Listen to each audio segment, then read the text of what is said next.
আজকের এই পডকাস্টটা খুব স্পেশাল, তার কারণ হচ্ছে এই প্রথমবার কোনো অডিয়েন্সকে পেয়েছি গেস্ট হিসেবে। সচরাচর আমি এরকম ইন্ট্রো দিই না, কিন্তু আজকে আমি প্রচণ্ড খুশি, তাই দিতে বাধ্য হচ্ছি। আজকে আমাদের গেস্ট একজন পাইলট, যার নাম শুভরঞ্জন দে। ব্যক্তিগতভাবে আমার মনে হয় পাইলটের জবটা বা পাইলটের কাজটা প্রচণ্ড মেন্টালি ডিমান্ডিং, প্রচুর কাঠখড় পুড়িয়ে তারপর এই কাজটা করতে হয় বা পেতে হয়। আর এটা অনেক একটা দায়িত্ববান একটা জব, কারণ লক্ষ লক্ষ মানুষের জীবন নির্ভর করে পাইলটদের উপরে। আমি দুটো জিনিস বলতে চাই। একটা হচ্ছে স্টুডেন্টদের জন্য, তোমরা প্লিজ এপিসোডটা মন দিয়ে দেখো। পাইলট হওয়ার জন্য কী কী দরকার সেটা যদি তোমরা জানতে চাও, প্লিজ এই এপিসোডটা প্রথম থেকে শেষ অবধি দেখো। প্রচণ্ড ভ্যালুয়েবল একটা এপিসোড। সেকেন্ড কথা হচ্ছে, আপনারা এটা ভাববেন না যে পাইলট বলে ডেকেছে। সমস্ত প্রফেশনকে আমরা ইকুয়ালি রেসপেক্ট করি। আপনারা যে কোনো প্রফেশনেরই হন না কেন, আপনাদের যদি নিজেদের কিছু বলার থাকে, প্লিজ আমাদেরকে বলুন, আমাদেরকে মেল করুন, ইনস্টাগ্রামে ডিএম করুন। প্রফেশনটা ম্যাটার করে না, আপনার গল্পটা ম্যাটার করে।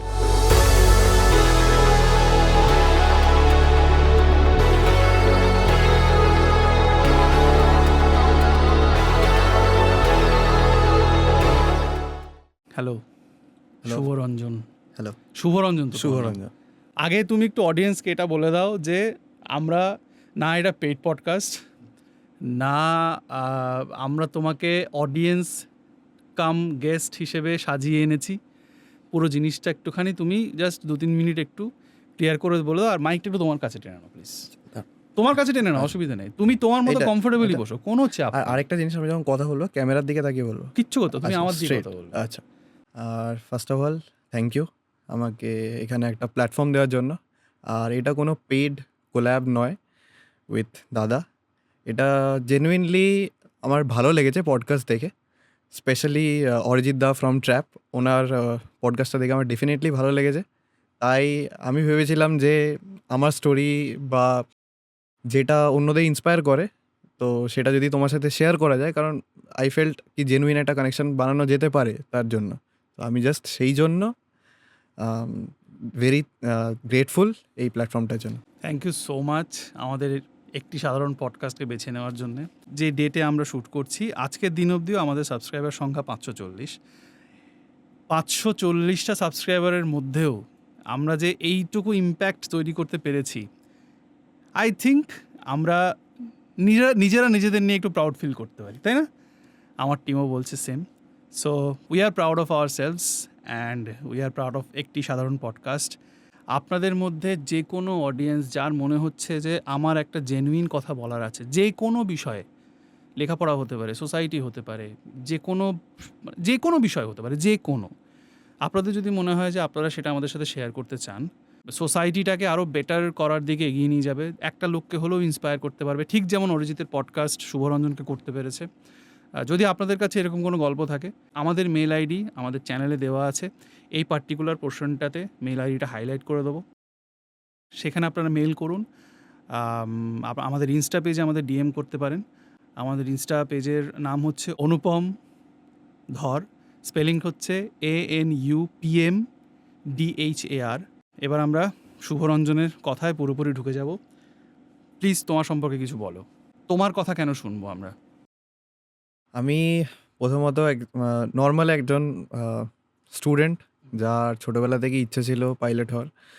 তো নর্মালি যেহেতু এটা খুব এক্সপেন্সিভ কোর্স, একটুখানি চিন্তা ভাবনা করে সবার পরিবারকে এটা নিয়ে মানে চিন্তা করতে হয় এটার পিছনে এতগুলো টাকা ইনভেস্ট করার জন্য। তো আমি নর্মাল স্কুল লাইফ পাস করি, দেন ইঞ্জিনিয়ারিং করি। তো তারপর কোভিডের সময় একটুখানি এটা নিয়ে চিন্তা করার সময় পাই, মানে যেহেতু পজ ছিল একটা। কোভিডের সময় তো তোমার ইঞ্জিনিয়ারিং চলছিল। হ্যাঁ, চলছিল। তো যেহেতু এটা একটা পজ ছিল, মানে কলেজ ছিল না, তো সেখানে আমি এটা নিয়ে আরেকবার চিন্তা করার চেষ্টা করি। চিন্তা তো আমি অনেক দিন আগে থেকেই করেছি, স্কুলের লাইফ থেকেই, বাট সেটা ম্যাটেরিয়ালাইজ হয়নি। হয়তো চিন্তাটা ইম্যাচিওর ছিল সামওয়্যার। তো এটা নিয়ে আরেকটু বেশি ইনডেপথ ইনফরমেশান গ্যাদার করি ইন্টারনেট থেকে বা বিভিন্ন ইউটিউবে ভিডিওস দেখে। তো তারপরে মনে হয় যে এটা নিয়ে আমি খুব সিরিয়াস। বাড়িতে বলি, বাড়িতে জানাই জিনিসটা। দিয়ে প্রথমত দুটো কারণে ওরা একটু ভয় পেয়েছিল। সেটা হচ্ছে গিয়ে একটা রিস্ক থাকে। সেই রিস্ক তো অনেক কম, মানে 10 লাখ বা 1 কোটি ফ্লাইটে সম্ভবত একটা কি দুটো ইনসিডেন্ট হয়। Definitely aviation one of the safest mode of transport, definitely. এটা তো আমি জানি, বা যে রিলেটেড বা যারা ইনফরমেশন রাখে তারা ডেফিনেটলি জানে। বাট আমার পরিবারে একটুখানি এটা নিয়ে একটুখানি কনসার্ন ছিল। তো আর দ্বিতীয়ত হচ্ছে গিয়ে এটার অনেকটা এক্সপেন্সিভ, যেরকম বললাম আমি। তো সেখান থেকে ওদেরও ভাবতে সময় লাগে। মানে যেহেতু কোভিড এর সময় আমি ইঞ্জিনিয়ারিংটা করছিলাম, তখন আমি সেকেন্ড ইয়ার থার্ড ইয়ারের মাঝে এরকম একটা সময়তে। তো ওরা আমার ফোর্থ ইয়ার অবধি মানে ভাবনা চিন্তাটা করার সময় পেয়ে যায়, বা ফান্ডস গ্যাদারিং এর ব্যাপারটা একটু সময় পেয়ে যায়। তুমি ওদের মোটামুটি কবে নাগাদ একদম শিওর শট বললে যে I want to be a commercial pilot? এটা আমি জানিয়েছিলাম 2020 শেষের দিকে। মানে তখন তখন তোমার কোন ইয়ার? তখন আমার third year Third year. Just উঠেছি আমি ইঞ্জিনিয়ারিং। Okay, তো ওরা 1 থেকে 1.5 বছর বা 2 বছর বলতে পারি আমি সময়টা পেয়ে যায় ওরা। কি এমন দেখেছো বা শুনেছো বা পড়েছো যেটা তোমার মনে হয়েছে না পাইলট ইজ ফর মি? দেখো, ব্যাপারটা হচ্ছে গিয়ে মানে যেহেতু এটা ছোটবেলা থেকে ইচ্ছা ছিল, এবার এই ইচ্ছাটাকে আমি কোনোদিনও এইম বানাতে পারিনি। ইঞ্জিনিয়ারিংটা ওয়াজ নেভার মাই এইম, ঠিক আছে? ইট ওয়াজ একটা গ্যাপ ফিল করার জন্য জাস্ট। তো তোমার ছোটবেলা থেকে যদি পাইলট হওয়ার ইচ্ছে থাকতো, তো তুমি নিশ্চয় বাড়িতে বলেছো সেটা। ক্লাস তাহলে 12 এ তো নাগাদ সেভাবে জানিয়েছি। মুভ করনি কেন? সেভাবে কারণ প্রথমত বাড়িতে আমার জিনিসটা নিয়ে এন্টারটেন করেনি। কেন? কারণ মানে সেফটি?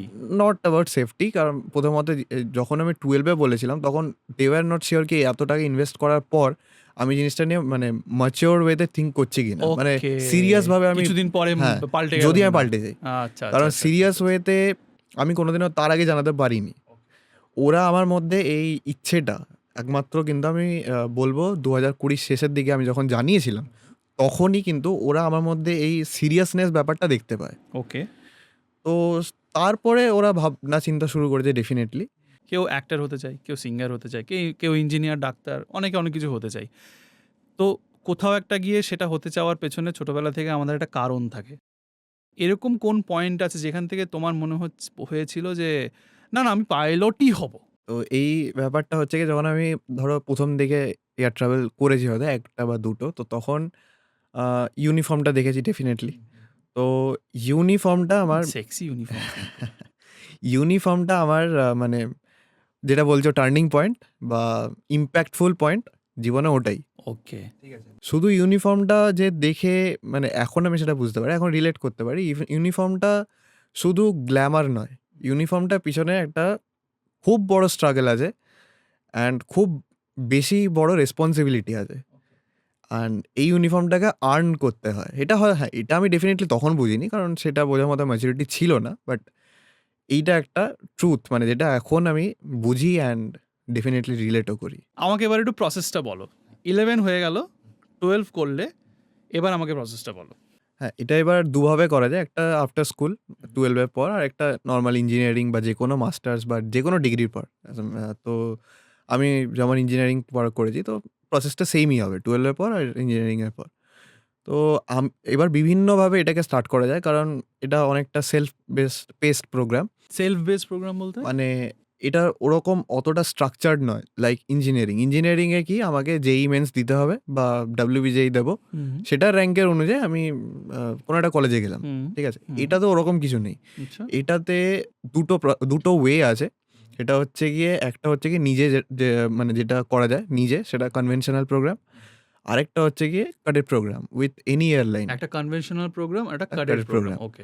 এবার ক্যাডেট প্রোগ্রামটা হচ্ছে গিয়ে জব অ্যাশিওর্ড থাকে, প্রোভাইডেড কি আমি ওদের যা ট্রেনিং স্ট্যান্ডার্ডস সেটা ম্যাচ করছি।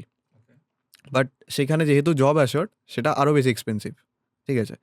আর কনভেনশনাল ওয়ে যেটা আমি করেছি নর্মাল, যে মানে ইন্ডিয়াতে হয়তো 70-80% কনভেনশনাল প্রোগ্রামেই যায় জেনারেলি, একটু বেশি অ্যাফোর্ডেবল তুলনায়। তুমি কনভেনশনটা আগে এক্সপ্লেন করো, তারপর ক্যাডেটটা একটু এক্সপ্লেন করো। ওকে। ওকে। তো আমি যেটা কনভেনশনাল প্রোগ্রাম করেছি, এটা বিভিন্নভাবে স্টার্ট করা যায়। কেউ নিজে ক্লাস শুরু করে তারপর মেডিকেল করলো, বা কেউ মেডিকেল করে তারপর ইনভেস্ট করলো ফর ক্লাসেস। মেডিকেল করে বলতে? হ্যাঁ, medical as in medically fit. এবার দুটো ধরনের মেডিকেল হয়। একটা হচ্ছে ক্লাস 2, সেটা ক্লিয়ার করলে then will go for class 1, এরকম একটা ব্যাপার। কি থাকে? ক্লাস 2 মেডিকেলে বেসিক্যালি ওরা চেক করে বেসিক ফিটনেস, মানে তোমার ব্লাড টেস্টে normal complete blood count, then liver function test, আর বেসিক বিএমআই, আর eye test, hear test, basic একদম বেসিক চেকসগুলো করে। বিএমআই মানে বডি মাস ইন্ডেক্স। আর কিছু ফার্দার ধরো সামার ডাক্তারের মনে হচ্ছে এই এক্সট্রা কিছু টেস্ট করানো উচিত, সেগুলো বিভিন্ন ক্রাইটেরিয়া আছে এবার। তো সেটা মানে পার্সন টু পার্সন ভ্যারি করে। এই আমি যেগুলো বললাম এগুলো বেসিক চেকস, এগুলো সবার জন্য অ্যাপ্লিকেবল। এবার এইটার পর এবার যে কোনো অ্যাসপিরেন্ট, পাইলট অ্যাসপিরেন্ট যায় হচ্ছে ক্লাস 1 মেডিকেল। ক্লাস 1 মেডিকেলে এবার এখন সিভিল ডক্টরসরাও করতে পারে, বাট আমার সময় ওটা এয়ারফোর্স করতো, শুধু এয়ারফোর্স। এখন এয়ারফোর্সের অপশানও আছে, আর সিভিল হসপিটালস যেমন অ্যাপোলো অ্যান্ড অল এইসবও আছে। তো যদি কেউ এয়ারফোর্সে যেতে চায় for his or her medicals, ওটা একটু বেশি স্ট্রিক্ট, কারণ ওখানে পুরো এয়ারফোর্স স্ট্যান্ডার্ডস অনুযায়ী মেডিকেল হয়। এয়ারফোর্স পাইলটের স্ট্যান্ডার্ড মেইনটেইন করেই ওরা কমার্শিয়াল পাইলট ডিসাইড করে। এক্স্যাক্টলি। ওকে। তো সেখানে আমি যাই, বাট তার আগে যেহেতু আমি একটু ক্লাস 2 মেডিকেলটা নিয়ে একটু কথা বলতে চাই। ক্লাস 2 মেডিকেলে একটা বিশাল হার্ডেল ফেস করি আমি। সেটা হচ্ছে কি, আমি ওভারওয়েট ছিলাম। কতটা ওভারওয়েট? 10 কেজিস। ওকে। এমনি আইডিয়াল কত কেজি ওজন থাকে? আমার হাইট অনুযায়ী আমার ওয়েট থাকা উচিত somewhere around 65 to 68 according to DGCA. According to DGCA, আর ডিজিসিএ যে মেডিকেল টিম আছে তাদের অনুযায়ী। ওকে। তো সেখানে আই ওয়াজ সামওয়্যার অ্যারাউন্ড 76 77 এরকম একটা ছিল। তো তো এইখানে প্রচণ্ডভাবে ডিমোটিভেট হয়ে যায় আমার। মানে প্রথম স্টেপটাই যদি এতদিন ভাবনা চিন্তার পর যদি প্রথম স্টেপটাই মানে এরকম একটা প্রবলেম ক্রিয়েট করে, তাহলে একটা সেখানে একটা বিশাল ডিমোটিভেট ফিল করার জায়গা থাকে। মানে যে কোনো মানে 20 বছর বয়স, 21 বছর বয়সে এরকম বয়সে আমি জিনিসটা ফিল করেছি।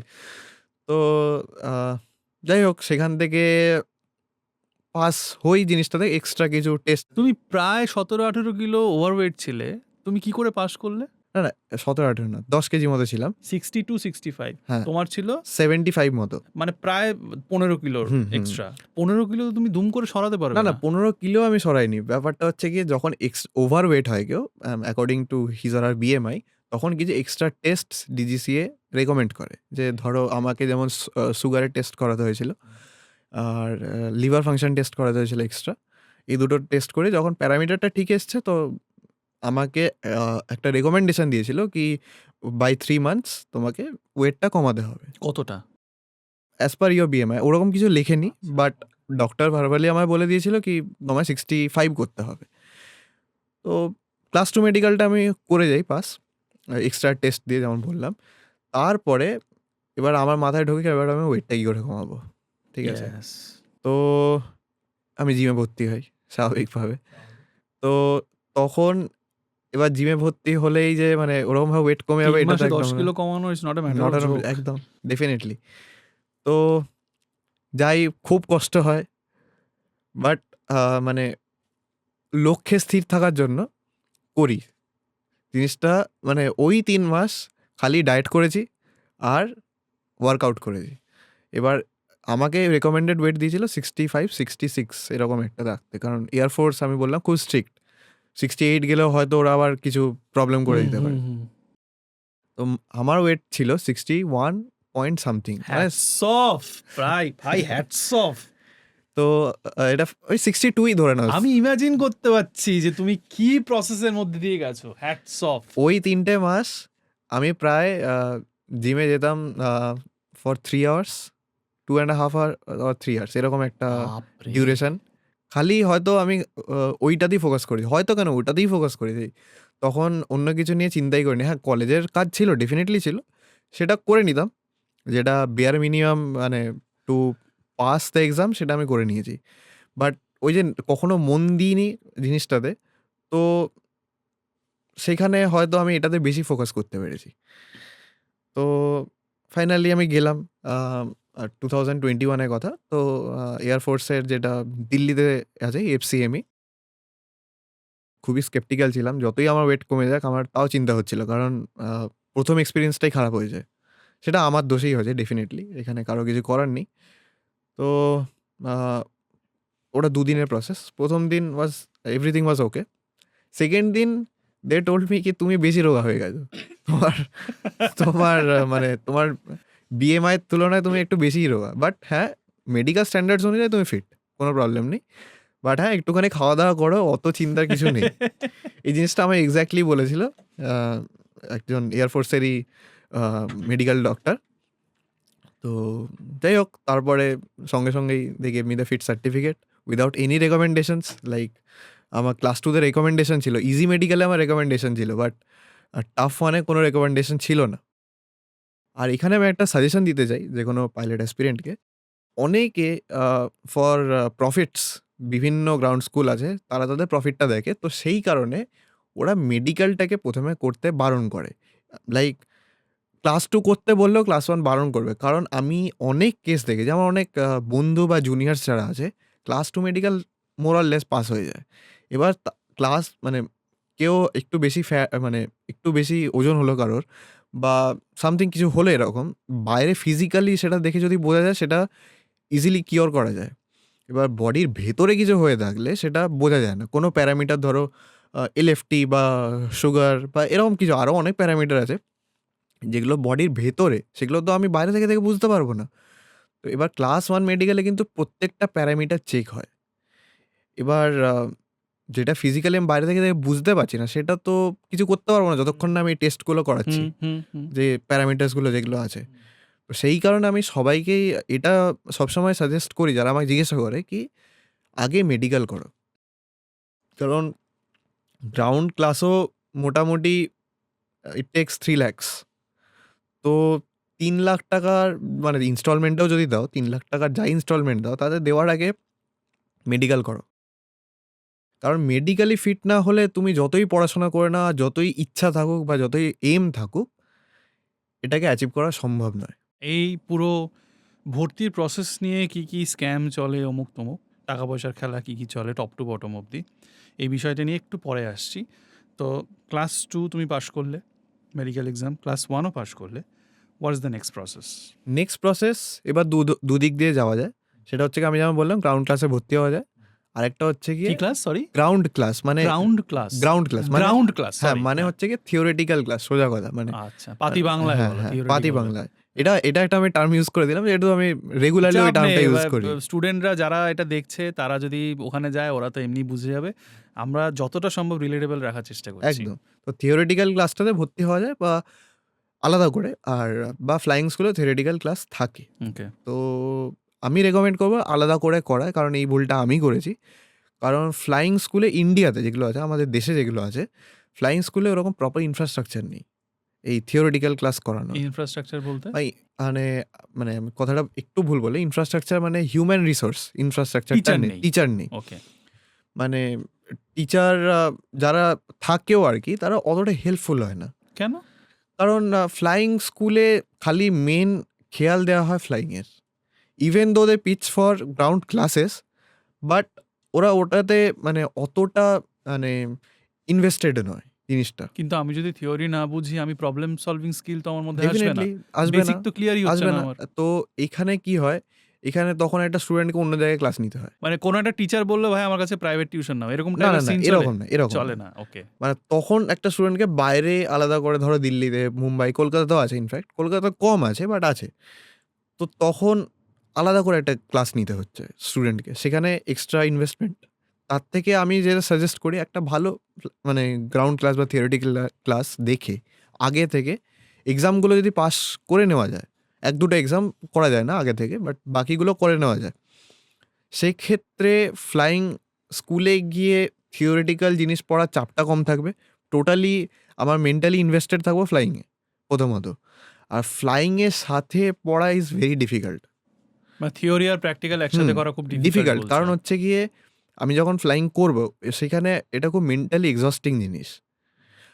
এটা আমি যত এক্সপিরিয়েন্স হয়ে যাই, এটা মেন্টালি এক্সস্টিং। সে আমার যতই কম বয়স হোক আর বা বেশি বয়স হোক বা এক্সপিরিয়েন্স যাই থাকুক আমার। এই মেন্টাল এক্সশনটা নিয়ে জাস্ট একটা মিনিট আমি আসছি এক্ষুনি। থিওরি যে ক্লাসটা বললে, সেই ক্লাসটা তুমি বললে ফ্লাইং স্কুলেও থাকে, তাহলে আমি বাইরে থেকে কেন নেব? আমি কেন ফ্লাইং স্কুলকে বলবো না যে টিচ মি দিস প্রপারলি? তারা দুটো একসাথে কেন চালাতে চায় না বা চালাতে পারে না? একটা হচ্ছে কি, প্রথমত ফ্লাইং স্কুলে সেরকমভাবে টিচার নেই। একটা তো বললে টিচার হ্যাঁ, টিচার নেই। আর সেকেন্ডলি ফ্লাইং স্কুলে হচ্ছে কি, মানে শুধু ফ্লাইংটাতে ওরা বেশি মানে চিন্তা করে। কেন? এটা আমার প্রশ্ন, হ্যাঁ। কেন? কারণ দেখো, at the end of the day যখন ওরা কোনো জায়গাতে পিচ করছে বা কোনো ইনস্টাগ্রামে পোস্ট করছে, তখন গ্রাউন্ড ক্লাসটা ওদের প্রাইমারি ফ্যাক্টর নয়, কারণ হাফ অফ দ্য অ্যাসপিরেন্টস ওরা জানেই না গ্রাউন্ড ক্লাস কি হয়। গ্রাউন্ড ক্লাসটা ইজ লেস গ্ল্যামারাইজড, এক্স্যাক্টলি, কারণ ফ্লাইং ইজ গ্ল্যামারাইজড। এক্স্যাক্টলি, হ্যাঁ, আমি হয়তো অতটা ভালো না পোর্ট্রে ঠিক, করতে আমি পারলাম না। যেটা আমি বুঝতে পারছি হ্যাঁ, সেটা বলছি এক্স্যাক্টলি, আর কি। একদম তুমি ঠিক ভুল কথা। হলে ঠিক করে না, দিও। একদম ঠিক কথা। এবার যখন একটা ফ্লাইং স্কুল দেখাবে যে একটা স্টুডেন্টকে ধরো 1 বছরের মধ্যে ফ্লাইং করিয়ে যে দিয়েছে, খাতা পেন নিয়ে লিখছে, ডায়াগ্রাম আঁকছে, হ্যাঁ। It's not attractive. এক্স্যাক্টলি, সেটাও দেখানো হয়, কিন্তু নট লাইক ফ্লাইং। এবার একটা পাইলট যখন মানে সোশ্যালি ইমেজ হচ্ছে গিয়ে খালি ফ্লাইং করবে, ঠিক আমরা আছে? সেটাই জানি। হ্যাঁ, হ্যাঁ। কিন্তু এই সোশ্যাল ইমেজটা ভুল। তুমি যতক্ষণ না থিওরিটিক্যালি মানে বুঝছো জিনিসটা, তুমি ফ্লাই করতে পারবে না। সে তোমার সব সাবজেক্ট ক্লিয়ার থাকলেও পারবে না, বা যদি কোনো সাবজেক্ট ক্লিয়ার নাও থাকে সেক্ষেত্রেও পারবে না, এটা কারণ পাতি অঙ্কের মতো। হ্যাঁ, এক্স্যাক্টলি, তুমি 1+1 2 না জানলে তুমি পারবে মানে না। বড় এই প্রবলেম সলভ করতে পারবে না। এক্স্যাক্টলি। এবার ফ্লাইং এর বিভিন্ন ফেজ আছে, সেগুলো পরে আসছি। এবার এই কারণে আমি খালি বলি যে যেকোনো অ্যাসপিরেন্ট আমাকেও যখন পার্সোনালি রিচ আউট করে, কি আগে থিওরিটিক্যাল ক্লাসগুলো করো, দেন ফ্লাইং এ যাও, তাহলে তুমি মানে মেন্টালি এক্সশনটাও কম হবে at the end of the day, আর শুধু ফ্লাইং এ মন দিতে পারবে। আর যতক্ষণ মানে একটা সার্টেন আওয়ার আছে, মানে আমাদের 200 ঘন্টার ট্রেনিং হয়, তো 200 ঘন্টার মধ্যে মোটামুটি 100 ঘন্টা অবধি তোমার যে কোনো ফ্লাইং স্কুল ইন্টারাপ্ট করবে না, সে তুমি গ্রাউন্ড মানে সরি এক্সাম ক্লিয়ার করেছো না করোনি। এবার আফটার 100 আওয়ার্স তোমায় বলবে যে তোমার এক্সাম পেপারস ক্লিয়ার নেই, তাহলে আগে এক্সাম পেপারগুলো ক্লিয়ার করে আসো, তারপরে বাকি 100 আওয়ার্স ফ্লাই করবে। এটা প্রাইভেট ফ্লাইং স্কুলে বলছো? না, যে কোনো ফ্লাইং যে স্কুল, কোনো flying এটা school। অল ওভার ইন্ডিয়া যে কোনো ফ্লাইং স্কুল। এটা কেন করে? এটা করে অ্যাকচুয়ালি পেপারের ভ্যালিডিটি থাকে, এক্সামের ভ্যালিডিটি থাকে। এই যে আমি এক্সামটা দিয়েছি, তো সেটা ভ্যালিডিটি আছে ফর 5 ইয়ার্স। তো 5 ইয়ার্সের মধ্যে আমায় শেষ করতে হবে। 5 ইয়ার্সটা অনেকটাই টাইম, বাট হ্যাঁ, এবার কিছু মানে হতেই পারে, মানে যেটা কারণে আমার ডিলে হয়ে গেল। আমি বলবো না যে ডিলে হয় না 5 ইয়ার্স অবধিও। এবার কারোর 1 বছরও লাগে, কারোর 2 বছরও লাগে, কারোর আবার 5 বছরও লাগতে কিন্তু পারে। 100 ঘন্টা ফ্লাইং আওয়ার তো খুব তাড়াতাড়ি হয়ে যাবে, 2-3 মাসেই হয়ে যাবে। না, এটা হয় না। সেই হিসেবটা কি করে হয়? সেই হিসেবটা হচ্ছে গিয়ে দুটো ফ্যাক্টর আছে। না, অ্যাকচুয়ালি দুটো না, 3-4টে ফ্যাক্টর আছে। প্রথমে হচ্ছে গিয়ে স্টুডেন্টের ক্যাপাসিটি Okay. শেখার। হুম। এবার একটা নর্মাল আমরা যখন এয়ারলাইনে দেখি একটা পাইলটকে, সে মাসে ধরো 50 থেকে 60 ঘন্টা করছে, কিন্তু একটা স্টুডেন্ট পাইলট করে না। একটা স্টুডেন্ট পাইলট ম্যাক্সিমাম ইনিশিয়ালি 10 থেকে 20 ঘন্টা করে মাসে। মাসে? কারণ হচ্ছে কি তার শিখতে সময় লাগে। এবার শেখার ট্রেনিং মানে ট্রেনিং টাইমে ধরো একটা ফ্লাইট হয়তো 25 মিনিটে হয়, কখনো 1 ঘন্টা হয় ম্যাক্সিমাম, এগুলো ইনিশিয়ালি। তো সেক্ষেত্রে 100 ঘন্টা হতে অনেকটাই সময় লাগে, মানে প্রায় ধরে নাও, if I am not wrong, এখন যা চলছে মোটামুটি 5 থেকে 6 মাস। ঠিক আছে? এবার এর থেকে বেশি লাগতে পারে। এবার ফ্যাক্টরস আছে সেগুলো, প্রথমে যেরকম বললাম স্টুডেন্টের শেখার ক্যাপাসিটি। দ্বিতীয়ত হচ্ছে গিয়ে কোন ফ্লাইং স্কুলে যাচ্ছ, কারণ এখানে স্ট্যান্ডার্ডাইজড ওরকম নেই যে মানে প্রত্যেকটা ফ্লাইং স্কুলই সেম প্রসিজার ফলো করছে, সেম স্ট্যান্ডার্ড ফলো এক্স্যাক্টলি, করছে। তো এগুলোর স্ট্যান্ডার্ডস আলাদা থাকে। হ্যাঁ, এবার কমপ্লাই করছে ডিজিসি এর রুলসই, যেগুলো রেগুলেশন আছে, বাট সবাই যে সেম স্ট্যান্ডার্ডস ফলো করছে এটা নয়। বিভিন্ন স্ট্যান্ডার্ডস আছে এখানে, বিভিন্ন প্রসিজার আছে, মানে flying school to flying school vary করে। এবার তৃতীয় কন্ডিশন হচ্ছে গিয়ে ওয়েদার। এবার সব ফ্লাইং স্কুল তো একই জায়গায় লোকেটেড নয়। যেমন আমি যেখানে করেছিলাম ওটা মধ্যপ্রদেশে। বিভিন্ন জায়গাতে ফ্লাইং স্কুল আছে ইন্ডিয়াতে, যেমন মহারাষ্ট্রতে আছে, ওড়িশাতে আছে, বিভিন্ন জায়গাতে আছে। তো ওয়েদার ভ্যারি করে, ওয়েদারের জন্য অনেকটা ডিলে হয়। এবার এইটা কারোর হাতে নেই, আর এটা কেউ হেল্পও করতে পারবে না। আর আরেকটা মানে প্রবলেম যেটা, এটা কোনো কন্ডিশন না, এটা প্রবলেম অ্যাকচুয়ালি ইন্ডিয়াতে। ফ্লাইং স্কুলকে বা যে কোনো এরকম যারা নন শিডিউল অপারেটর বলে, ফ্লাইং স্কুল বা ধরো যারা যেগুলো ছোট ছোট চার্টার এয়ারলাইন, এগুলোকে নন শিডিউল অপারেটর বলে, তো তাদের একদম লাস্টে প্রায়োরিটি দেওয়া হয়। নন শিডিউল অপারেটর মানে? নন শিডিউল অপারেটর মানে ধরো আমরা যখন এয়ারপোর্টে ট্রাভেল করি দেখবে কিছু ছোট প্লেন থাকে হ্যাঁ, দাঁড়ানো, হ্যাঁ। তো সেইগুলো হচ্ছে কি বেসিক্যালি যখন কোনো মন্ত্রীর জন্য অপারেট করছে না সেই হুম, পারপাসটা হুম। ছাড়া, যখন ধরো কোনো বিজনেসম্যান যাচ্ছে অল যারা কাইন্ড অফ প্রাইভেট জেট মার্কা দেখতে যে হ্যাঁ, প্লেনগুলো, ছোট ছোট যেগুলো, একদম ছোট যখন চার্টার প্লেন বলে হ্যাঁ, সম্ভবত। হ্যাঁ, চার্টার প্লেন, হুম। চার্টার্ড আর ফ্লাইং স্কুলের প্রবলেম এটাই যে ওদের লাস্টে প্রায়োরিটি দেওয়া এই কারণেই, কারণ মানে ইন্ডিয়াতে ওরকম কোনো জেনারেল এভিয়েশনের সিস্টেম নেই। জেনারেল এভিয়েশন বলতে গেলে মানে ইউএস বা ইউরোপে এটা খুব ভালো সিস্টেম আছে ওখানে, যে ওদের একটা সেপারেট ডিভিশন আছে, এটাকে জেনারেল এভিয়েশন বলে। এবার ইন্ডিয়াতে হ্যাঁ নামের, তুমি যদি এখন গুগল করে কেউ দেখতে পেয়ে যাবে জেনারেল এভিয়েশন, হাজার একটা কোম্পানি আছে, ফ্লাইং স্কুল আছে, দেখতে পেয়ে যাবে। But at the end of the day মানে প্রায়োরিটিটা পায় না, কারণ প্রথমত হচ্ছে গিয়ে সোশ্যাল গ্ল্যামারটা নেই জেনারেল এভিয়েশনের। কারণ একটা পাইলট বলতে এখন লোকে ভাবে একটা মানে কোনো Boeing এয়ারলাইন, 737 বোয়িং চালাচ্ছে। 77 কিংবা এয়ারবাস A320 এগুলো চালাচ্ছে। তো এইখানে একটা মানে এটা কি বলবো, একটা মেন্টাল ফ্যাক্টর কাজ করে। আর কিছু পারমিশন পেতেও অসুবিধা হয়, কারণ মানে এগুলো মানে কি বলবো, মানে ফ্লাইং স্কুলে একটা স্টুডেন্ট ফ্লাই করছে, মানে একটা সোলো ফ্লাইংও আছে, তো আমি ওটাতে আসছি পরে। তো স্টুডেন্ট যখন ফ্লাই করছে তাকে মানে রিলায়েবল ভাবা হয় না। স্বাভাবিক। হুম। হ্যাঁ। কিছুটা স্বাভাবিক, ডেফিনেটলি কিছুটা স্বাভাবিক, বাট রিলায়েবল মানে একজনকে মানে রিলায়েবলভাবে চিন্তা করতে হবে, না হলে তো এটা কোনোদিনও গ্রো করবে না। কিন্তু এই প্রসেসেই তো রিলায়েবল পাইলটরা শিখে আসছে। হ্যাঁ, ডেফিনেটলি এই প্রসেসে শিখে আসছে। স্টুডেন্টরা ভুল করবে, এটা তো স্বাভাবিক। তো এবার একটা স্টুডেন্ট প্লেন, একটা চার্টার প্লেন ফুট করে যদি এয়ারপোর্টের কোনো একটা ভুলভাল জায়গায় ঢুকিয়ে দেয়, তো সেটা তো মানে সব দিক থেকে ক্ষতি না? তো রিলাই কেন করবে? হ্যাঁ, এটা ডেফিনেটলি এটা ক্ষতি, কিন্তু তার জন্য একটা স্টুডেন্টকে রেডিও করা হয়। একটা কিছু ভুল হলে সেটার এগেইনস্টে অনেক মানে আমি বলব না বকাঝকা, বাট অনেক ব্রিফিং বা কি করে এটাকে ঠিক করব এগুলো শেখানো হয়। প্লাস যখন মানে স্টুডেন্ট একাও থাকছে না, যখন ইন্সট্রাক্টরও থাকছে সাথে, তখন ওই জিনিসটাকে প্রায়োরিটি দেওয়া হয় না। এটা আমাদের এয়ার ফোর্স বা কমার্শিয়াল পাইলটের বা কমার্শিয়াল ফ্লাইং এর থেকে হাটকে কেন? মানে এটা আলাদা কেন? খুব বেসিক একটা এক্সাম্পল দিয়ে বলছি। এয়ার ফোর্সেরটা আমি অতটা কমেন্ট করতে পারব না, কারণ তুমি আমি অতটা জানি কমার্শিয়ালটাই না। বলো। হ্যাঁ। হ্যাঁ। তো কমার্শিয়াল এভিয়েশনে ধরো ইন্ডিগো, এয়ার ইন্ডিয়া যারাই আছে, ওরা আগে থেকে একটা শিডিউল দিয়ে দেয় এটিসিকে, যে আমার 7টার সময় ফ্লাইট আছে, আমার 8টার সময় ফ্লাইট আছে, এরকম একটা থাকে। জেনারেল এভিয়েশন হচ্ছে গিয়ে বেসড অন দেয়ার রিকোয়ারমেন্টস, কি আমার পরশুদিন একটা 7টার সময় ফ্লাইট যাবে ফ্রম এ টু বি, ঠিক আছে? এবার ইটস আপ টু এটিসি যে ওটা অ্যাপ্রুভড হবে কিনা, আচ্ছা। এই ফ্লাইট প্ল্যানটা অ্যাপ্রুভ হবে কিনা।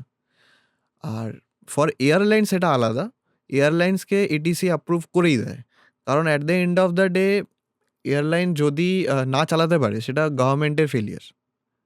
কারণ এয়ারলাইন তো না হয় ব্যাংক্রাফ্ট হয়ে গেল, প্রাইভেট কোম্পানি, কিন্তু এখানে এটা গভর্নমেন্টেরও ইমেজ ডাউন হয়, কি ইন্ডিয়াতে এয়ারলাইন চলছে না, হ্যাঁ। এই ইমেজটা সোশ্যালি ক্রিয়েট হয়। তো সেখান থেকে একটা অ্যাডেড অ্যাডভান্টেজ পায় ওরা।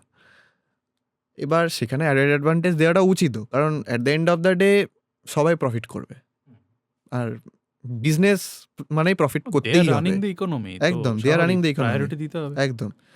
তো এইটা একটা মেজর প্রবলেম, কি প্রায়োরিটিটা দেওয়া হয় না। মানে প্রায়োরিটিটা দেওয়া, মানে আমি এটা বলছি না যে গিভ আস মোর প্রায়োরিটি দ্যান এয়ারলাইন্স, এটা আমি একদমই বলছি না, কিন্তু মানে যেটা নেগলেক্ট করা হচ্ছে সেই জিনিসটা দেখে আমি। এবার এই লেস রিলায়েবল যদি ধরাই হয়, তাহলে এত পাইলট কি করে বেরোচ্ছে? পাইলট বেরোচ্ছে প্র্যাকটিসটা করে কখন?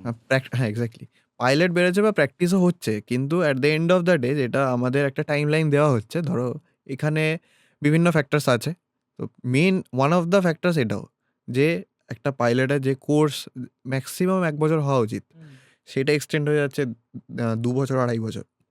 এবার one of the major factors এটা, আরও ফ্যাক্টরস আছে, সেটা স্টুডেন্টেরও ফ্যাক্টর আছে ডেফিনেটলি। তো যদি স্টুডেন্টের ফ্যাক্টরটা আমি ছেড়ে দিই, এবার সব স্টুডেন্ট তো একই নয়, এবার কেউ বেশি সিরিয়াসও আছে, কেউ কম সিরিয়াসও আছে।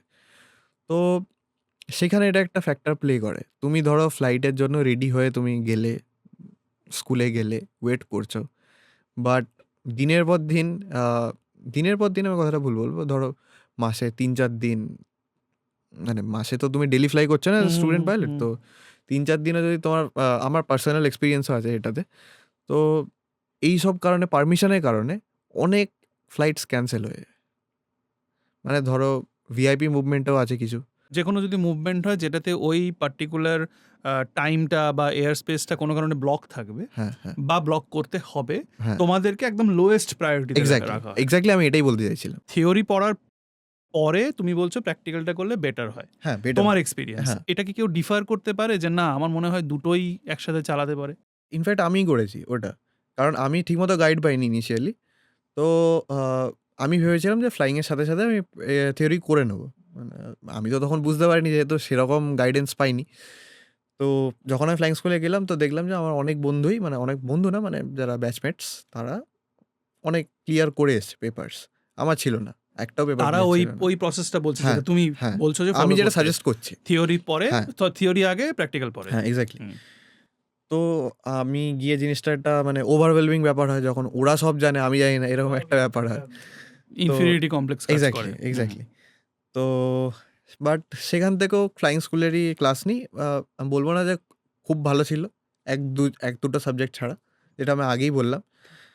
তো প্রবলেম হয় বাট আগেইন অনেক বন্ধু পাই যারা হেল্প করে। আ মানে বন্ধু কথাটা ভুল হবে। ভাই পাই যারা হেল্প করে। বোন পাওনি? না, না, না। যাই হোক। মানে বোন পাওনি না পেতে চাওনি? থিওরিতে কি থাকে? থিওরিতে থাকে সাবজেক্টস হচ্ছে গিয়ে নেভিগেশন। নেভিগেশনে বেসিক্যালি তোমার ইন্সট্রুমেন্টস ফ্লাইং একটা ককপিটে যে ইন্সট্রুমেন্টস থাকে তার সাথে থাকে হচ্ছে গিয়ে রেডিও অ্যাজ ইন মানে আইএলএস এগুলোর নাম শুনে যায় আই না, থিংক। ILS এর নাম শোনোনি? শুনিনি। আইএলএস বেসিক্যালি যেগুলো ল্যান্ডিংয়ে হেল্প করে সোজা কথা। তো আইএলএস, ভিওআর এগুলো বেসিক্যালি ল্যান্ডিং হেল্প করে। তো ওগুলো পড়ায়। আর কিছু কম্পাস ফ্লাইং বা আর্থ ম্যাগনেটিজম এগুলো বেসিক্যালি শেখায়। এবার আমি এগুলো বেসিক ওয়েতে বললে এবার এটা অনেক ইন না, ডেপথ অনেক আছে। ডেপথে গিয়ে স্বাভাবিক ব্যাপার। তো ওখানে কিছু নিউমেরিক্যালস, অঙ্ক এসবও থাকে। কোঅর্ডিনেটস সব হ্যাঁ, কথা বলি। এক্স্যাক্টলি। কোঅর্ডিনেটস দিয়েই ফ্লাই করে। যেকোনো এয়ারক্রাফট। যেরকম আমরা ছোটবেলা থেকে প্রচুর ভুলভাল জিনিস পড়ে আসি যেগুলো পরে গিয়ে কাজে লাগে না, সেরকম কোনো না, ব্যাপার না, নেই। না। এক্সট্রা কোনো না, সাবজেক্ট এক্সট্রা কিছু নেই। তো এইটা একটা হলো সাবজেক্ট। তারপরে হচ্ছে গিয়ে একটা টেকনিক্যাল সাবজেক্ট থাকে। সেটা টোটালি এরোডায়নামিক্স, ইঞ্জিনস আর ইলেকট্রিক্যাল সিস্টেমস। তো এই দুটো সাবজেক্ট আমি যেগুলো বললাম ১ম এই দুটো খুব শক্ত সাবজেক্ট। এইখানে তোমার ইঞ্জিনিয়ারিং ব্যাকগ্রাউন্ড হেল্প করেছে না, কোনোভাবে? না, না। কোনো হেল্প করেনি। কারণ হ্যাঁ, হয়তো সামহাট মেন্টাল ম্যাথসটাতে আমাকে একটু হেল্প করেছে। এর বেশি কিছু হেল্প করেনি। আর থাকে হচ্ছে গিয়ে রেগুলেশনে বেসিক্যালি মানে যা পলিসি, পলিসি লজ, মেকিং, হ্যান-ত্যান লজ ওসব। এক্স্যাক্টলি। হ্যাঁ। আর আছে মিটিওরোলজি মানে ওয়েদার নিয়ে বেসিক্যালি ইন্ডিয়ান ওয়েদার আর বিদেশের যা ওভারঅল বেসিক এটা শেখায়। আরেকটা হচ্ছে গিয়ে রেডিও টেলিফোনি হচ্ছে গিয়ে বেসিক্যালি কি করে কথা বলতে হয়। এটিসির সাথে কিভাবে এডিসির কানেক্ট সাথে করতে কি হয়। করে আরেকটা ট্রান্সমিট যদি করবে। ফ্লাইট থাকে কি করে গিয়ে করতে এক্স্যাক্টলি। হয়। কি করে এমার্জেন্সিতে ট্রান্সমিট করবে বা আর্জেন্সিতে কি বা প্রায়োরিটি কি করে চাইতে হয় এগুলো শেখায়। এটার আবার ২ টো পার্ট আছে। একটা প্র্যাকটিক্যাল আর প্র্যাকটিক্যালটা পাস করলে তারপর একটা ইন্টারভিউ হয়। মানে ইন্টারভিউটা বেসিক্যালি মানে অন্য সাবজেক্ট নিয়ে জিজ্ঞাসা করে। কারণ রেডিও টেলিফোনিতে সেরকম কোনো থিওরিটিক্যাল নেই। মানে ট্রান্সমিশন প্যাটার্নগুলো ছাড়া, ফরম্যাটগুলো ছাড়া সেরকম কিছু থিওরি নেই। ইভ্যালুয়েশনটা কিরকম হয়? বা তুমি পাস ফেল এই ইভ্যালুয়েশনটা কিরকম হয়? ওটা ডিজিসিএ কন্ডাক্ট করে এক্সাম ইন্ডিয়াতে। বিভিন্ন সেন্টার্স আছে অল ওভার ইন্ডিয়া, মেট্রোগুলোতেই হয় ইউজুয়ালি।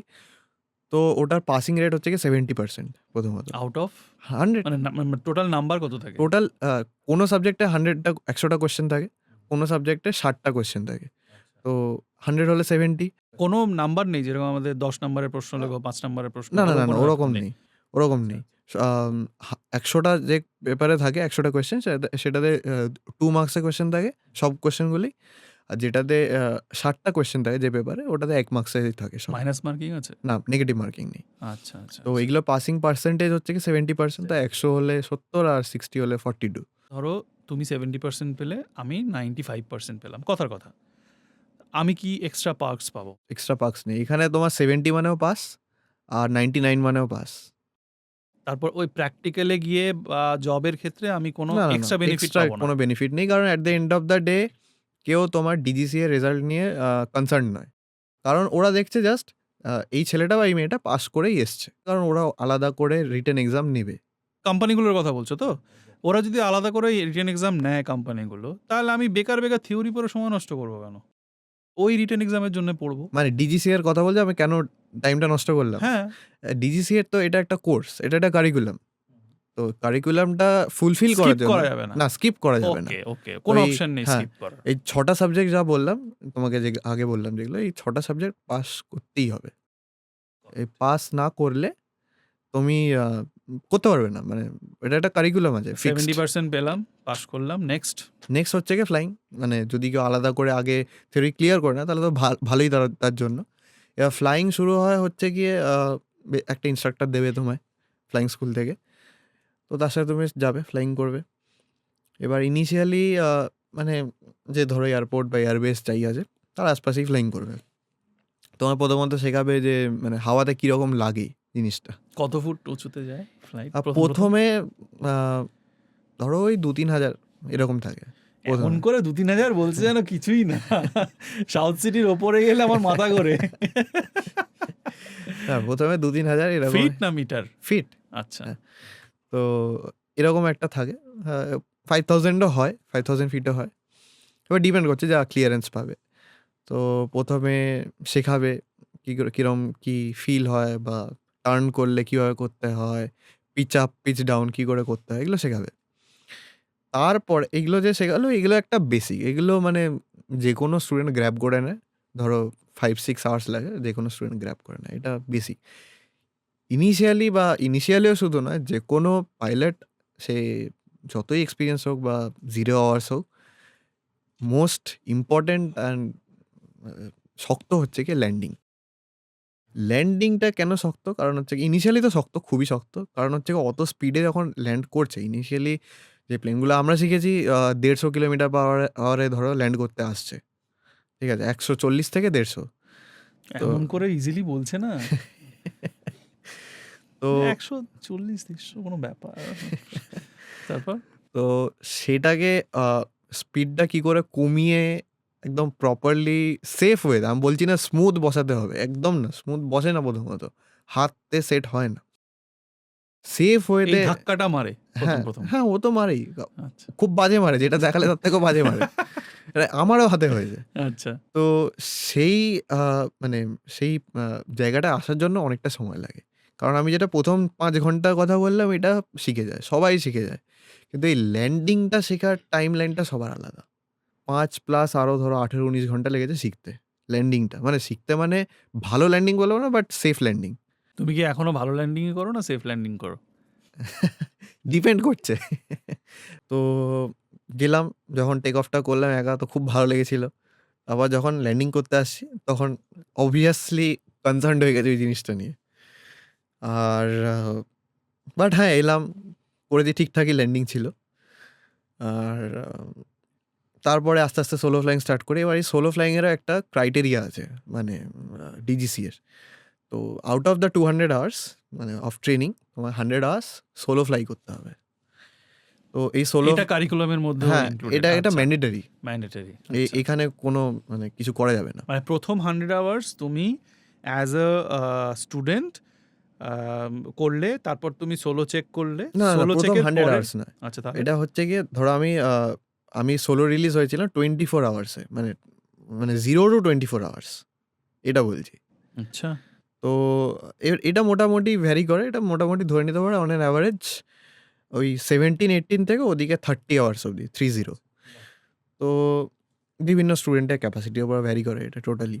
তারপরে তোমার সোলো চেক তারপর ওই আমার 24th আওয়ারে সোলো চেক হয়েছে।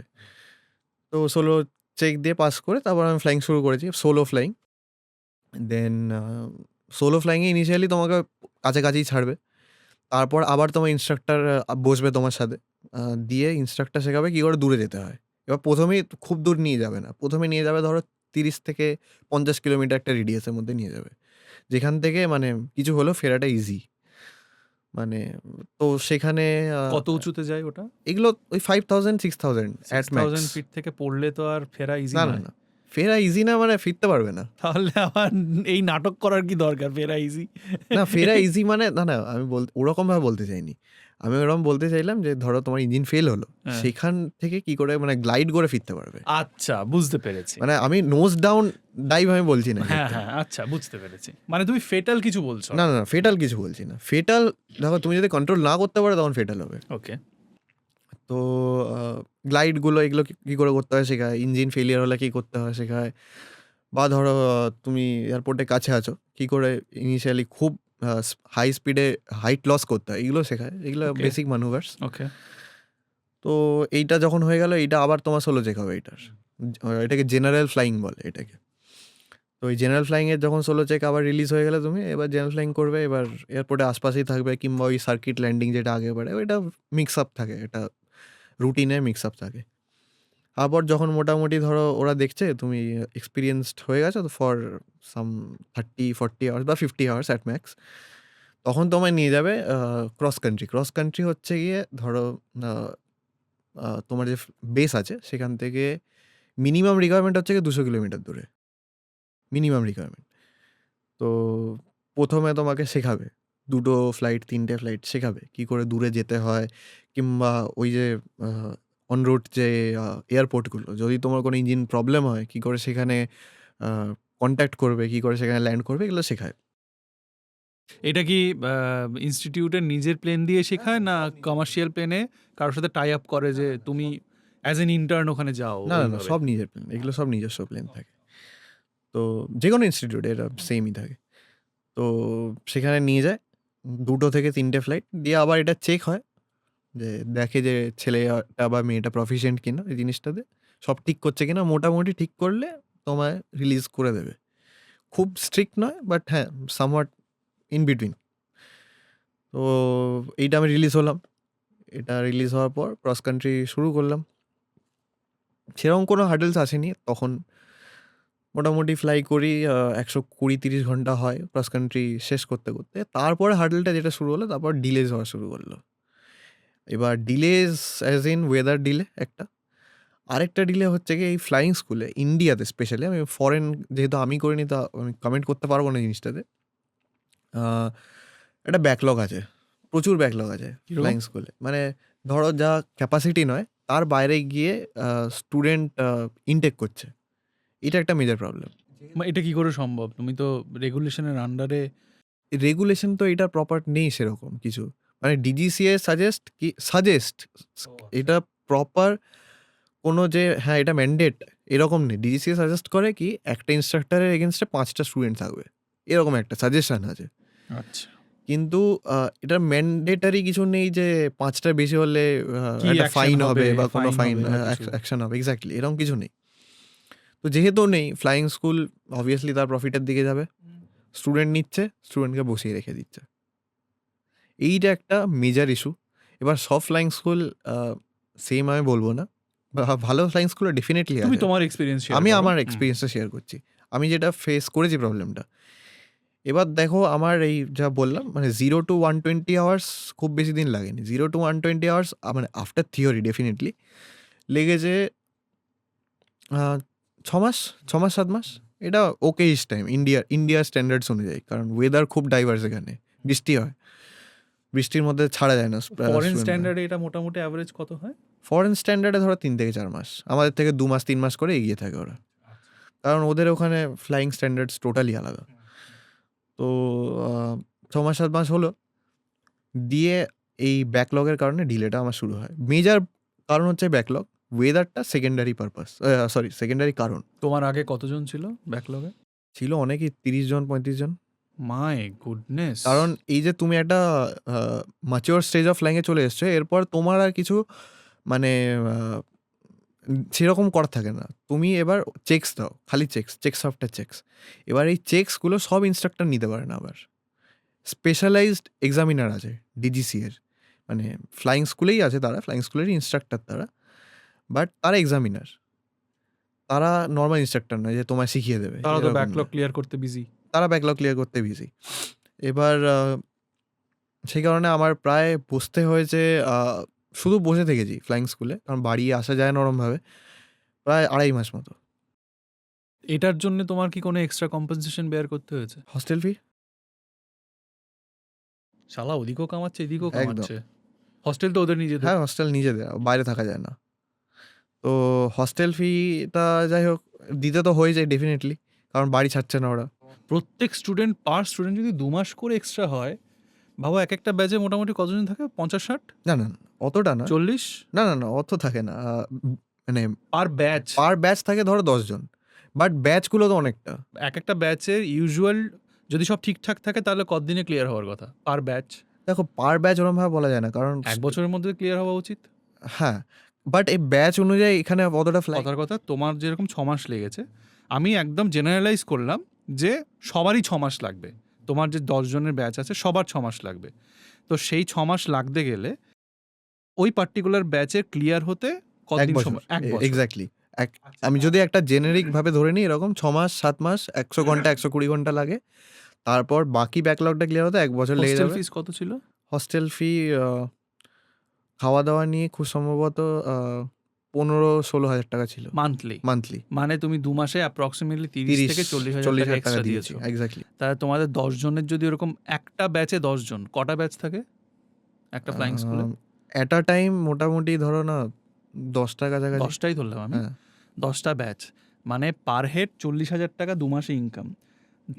4 লাখ টাকা, ঠিক আছে? মানে 30 থেকে 40 লাখ টাকা শুধুমাত্র 2 মাসে কামাচ্ছে। এটা তো তাও মানে জেনারেলাইজ করে।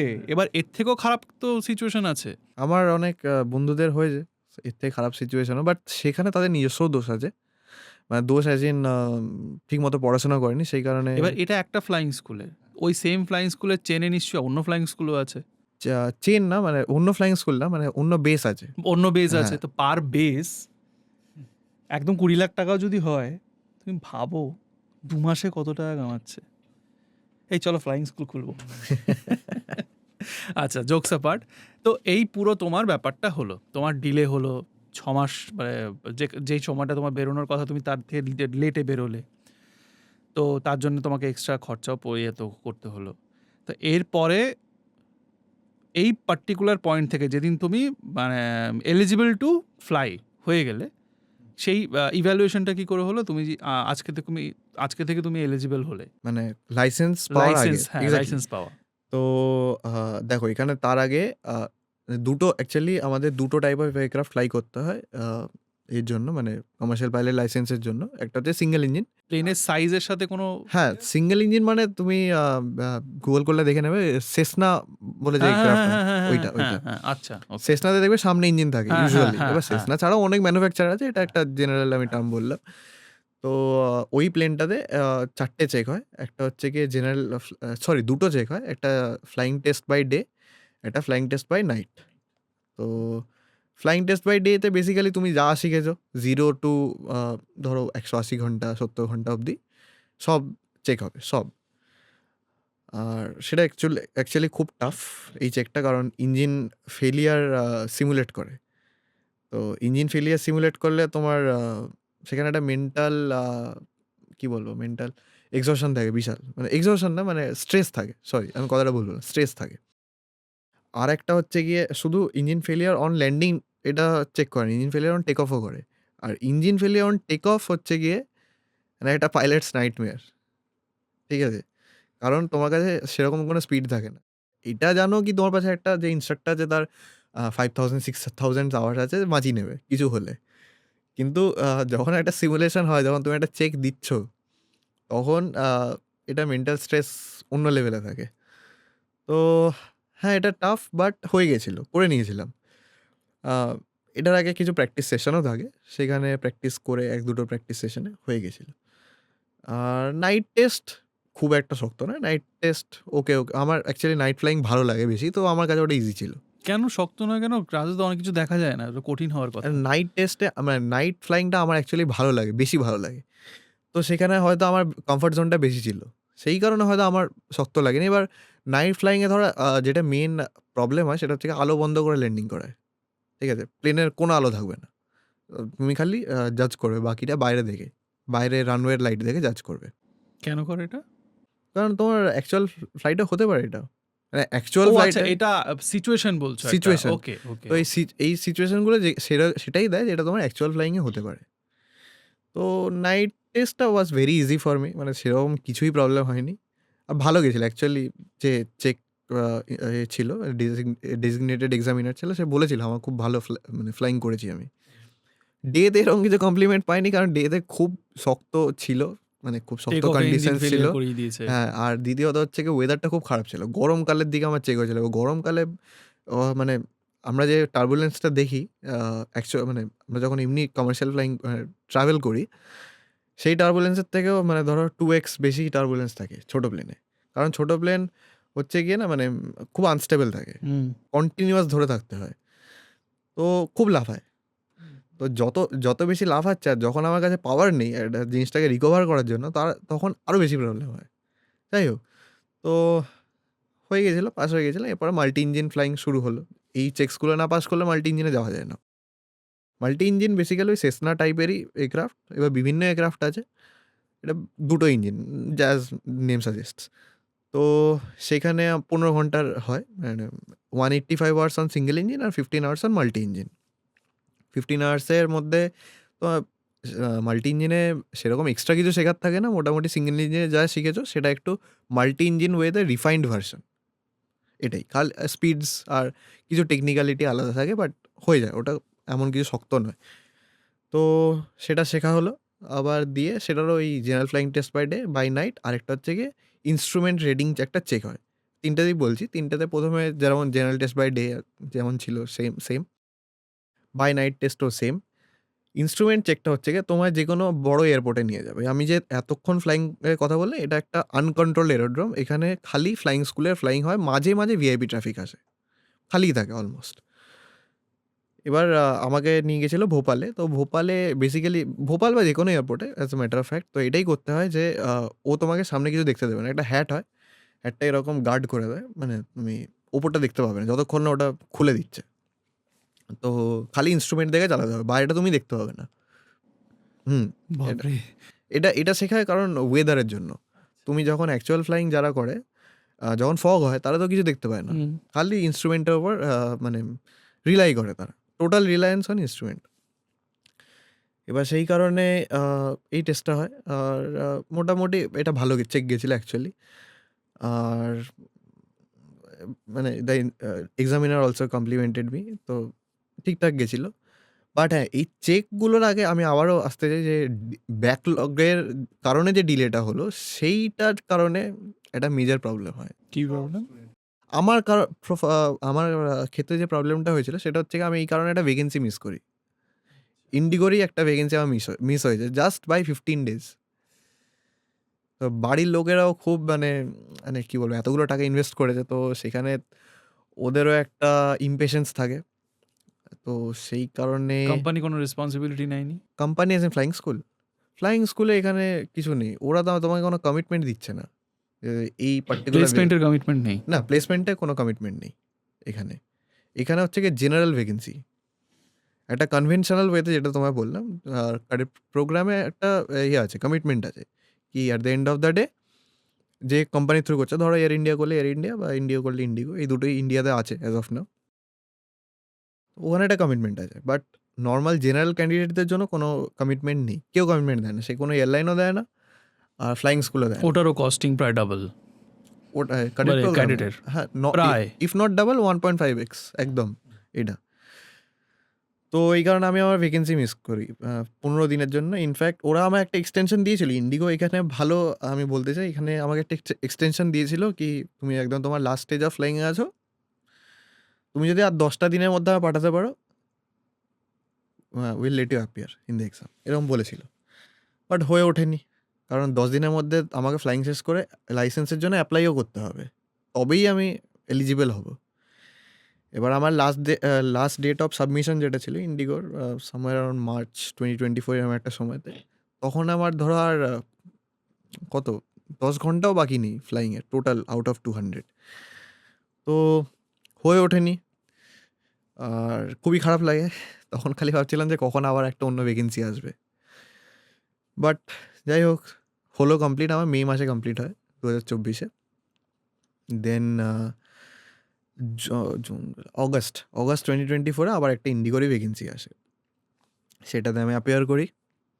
রিটেন এক্সাম 4টে অ্যাকচুয়ালি রাউন্ড হয় রিটেন। তারপরে হচ্ছে গিয়ে একটা হ্যান্ড আই কোঅর্ডিনেশনের অ্যালং উইথ সাইকোমেট্রিক টেস্ট, তারপর গ্রুপ ডিসকাশন আর ফাইনাল পার্সন ইন্টারভিউ। এইটাই 4টে স্টেপ এখন অবধি। পরে হয়তো অন্য কিছু থাকতে পারে। তো রিটেন এক্সাম দিই, ঠিকঠাক যায়, পাসও হয়ে যায়। তারপরে দিই হচ্ছে ওই hand I coordination and psychometric test, ওটাও পাস হয়ে যায়। তারপরে আসে হচ্ছে ডিলে। ইন্ডিগো হায়ার করা বন্ধ করে দেয়, আমি জানি না কী কারণে বন্ধ করে দেয় ফর 7 to 8 মান্থস। হ্যাঁ, বাট আমি এটা বলবো যে দে কমিউনিকেটেড, এরকম নয় যে আমাদের কিছুই জানায়নি, অল অফ আ সাডেন বন্ধ করে দিয়েছে, এটা একদমই নয়। আমাদের জানিয়েছে যে ওদের অপারেশনাল কারণ আছে, সেই কারণেই ওরা হায়ারিংটা এখন পজে রেখেছে। এরকম নয় যে এটা ভ্যাকেন্সিটাই ক্যান্সেল, এরকম একদমই করেনি। তো তার মধ্যে আবার একটা অন্য ভ্যাকেন্সি আসে এয়ার ইন্ডিয়া এক্সপ্রেসের, সেটাও অ্যাপিয়ার করি, সেটা হয়ে যায়, মানে রিটেন এক্সামটা হয়ে যায়। তারপর ওরাও পজে রেখে দেয় জিনিসটাকে। তো তারপরে খুবই মেন্টাল প্রেশার আসে, কারণ প্রথমত এতগুলো টাকা ইনভেস্টেড, দ্বিতীয়ত হচ্ছে একটা 25 বছরের ছেলে যখন বাড়িতে বসে থাকে, সেটা একটা অন্য মেন্টাল প্রেশার থাকে। সে তুমি পাইলট হও বা ইঞ্জিনিয়ার হও বা যাই হও, যে কোনো প্রফেশনে, যে কোনো প্রফেশনে, এটা একটা বিশাল মেন্টাল প্রেশার থাকে। এটা শুধু আমার মেন্টাল প্রেশার না, এটা বাবা মায়েরও মেন্টাল প্রেশার। কারণ at the end of the day society জাজ করছে কি ভাই এতগুলো টাকা দিয়ে পড়েছে তারপরেও বসে আছে বাড়িতে। তো এটা একটা খুব, মানে আমার তেমন কিছু এসে যায় না, কারণ আমি জানি যে আমি কিছু কনস্ট্রাকটিভই করছিলাম। বাট হ্যাঁ, বাবা মার খারাপ লাগে জিনিসটাতে। তুমি যে বেশ কয়েকবার তুমি বললে ফাইন্যান্সটার কারণে তুমি অনেক মেন্টাল স্ট্রেসের মধ্যে পড়েছো, ফ্যামিলি অনেক মেন্টাল স্ট্রেসের মধ্যে ছিল। কত খরচা হয়েছে টোটাল? টোটাল যদি আমি বলি 70 lakhs, অ্যাপ্রক্সিমেটলি 70 lakhs, 70 17 না 70? 70 70।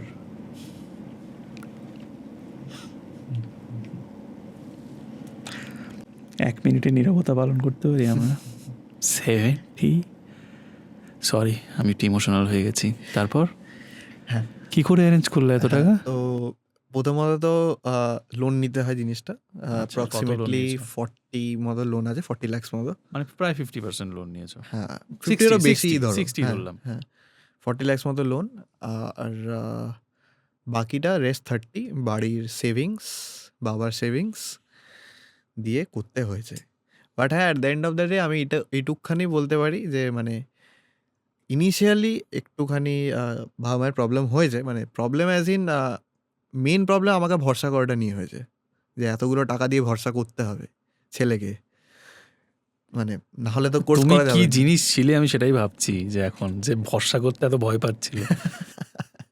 30 লাখ টাকা কি করে অ্যারেঞ্জ করলো? তোমার বাবা মা কি করেন? আমার মা হোম মেকার, হাউসওয়াইফ, আর বাবা হচ্ছে কি স্টেট ব্যাংকে আছেন, উনি স্টেট ব্যাংকে অ্যাজ ইন? স্টেট ব্যাংকের চিফ ম্যানেজার, হেড কোন অফিস, কোন কলকাতা হেড অফিসে।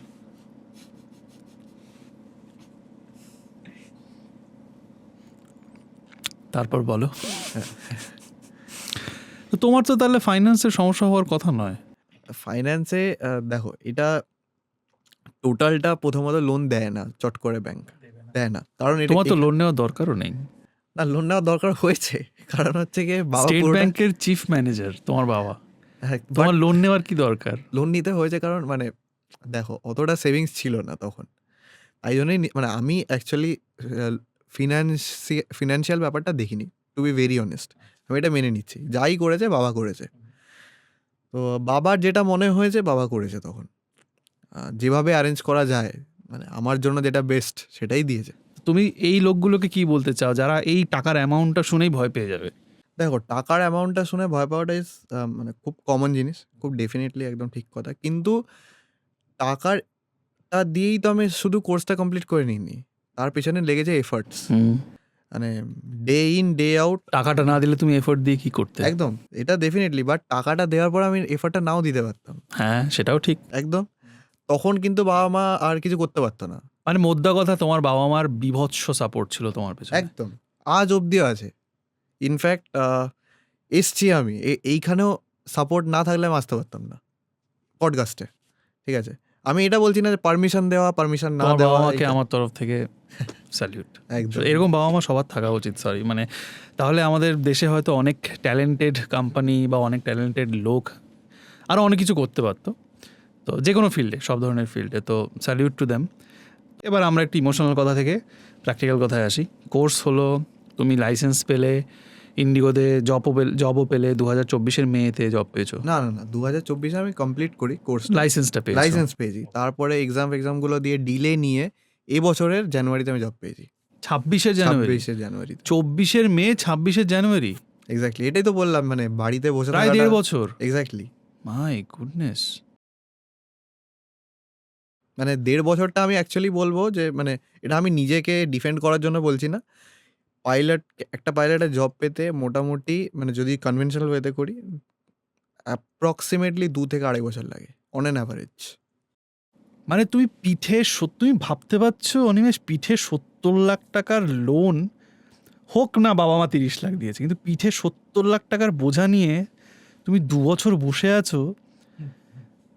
মানে তোমার মেন্টাল স্টেটটা তুমি বুঝতে পারছো কি হবে? লোকে 7 লাখ টাকা নিলেও মাথা খারাপ হয়ে যায়,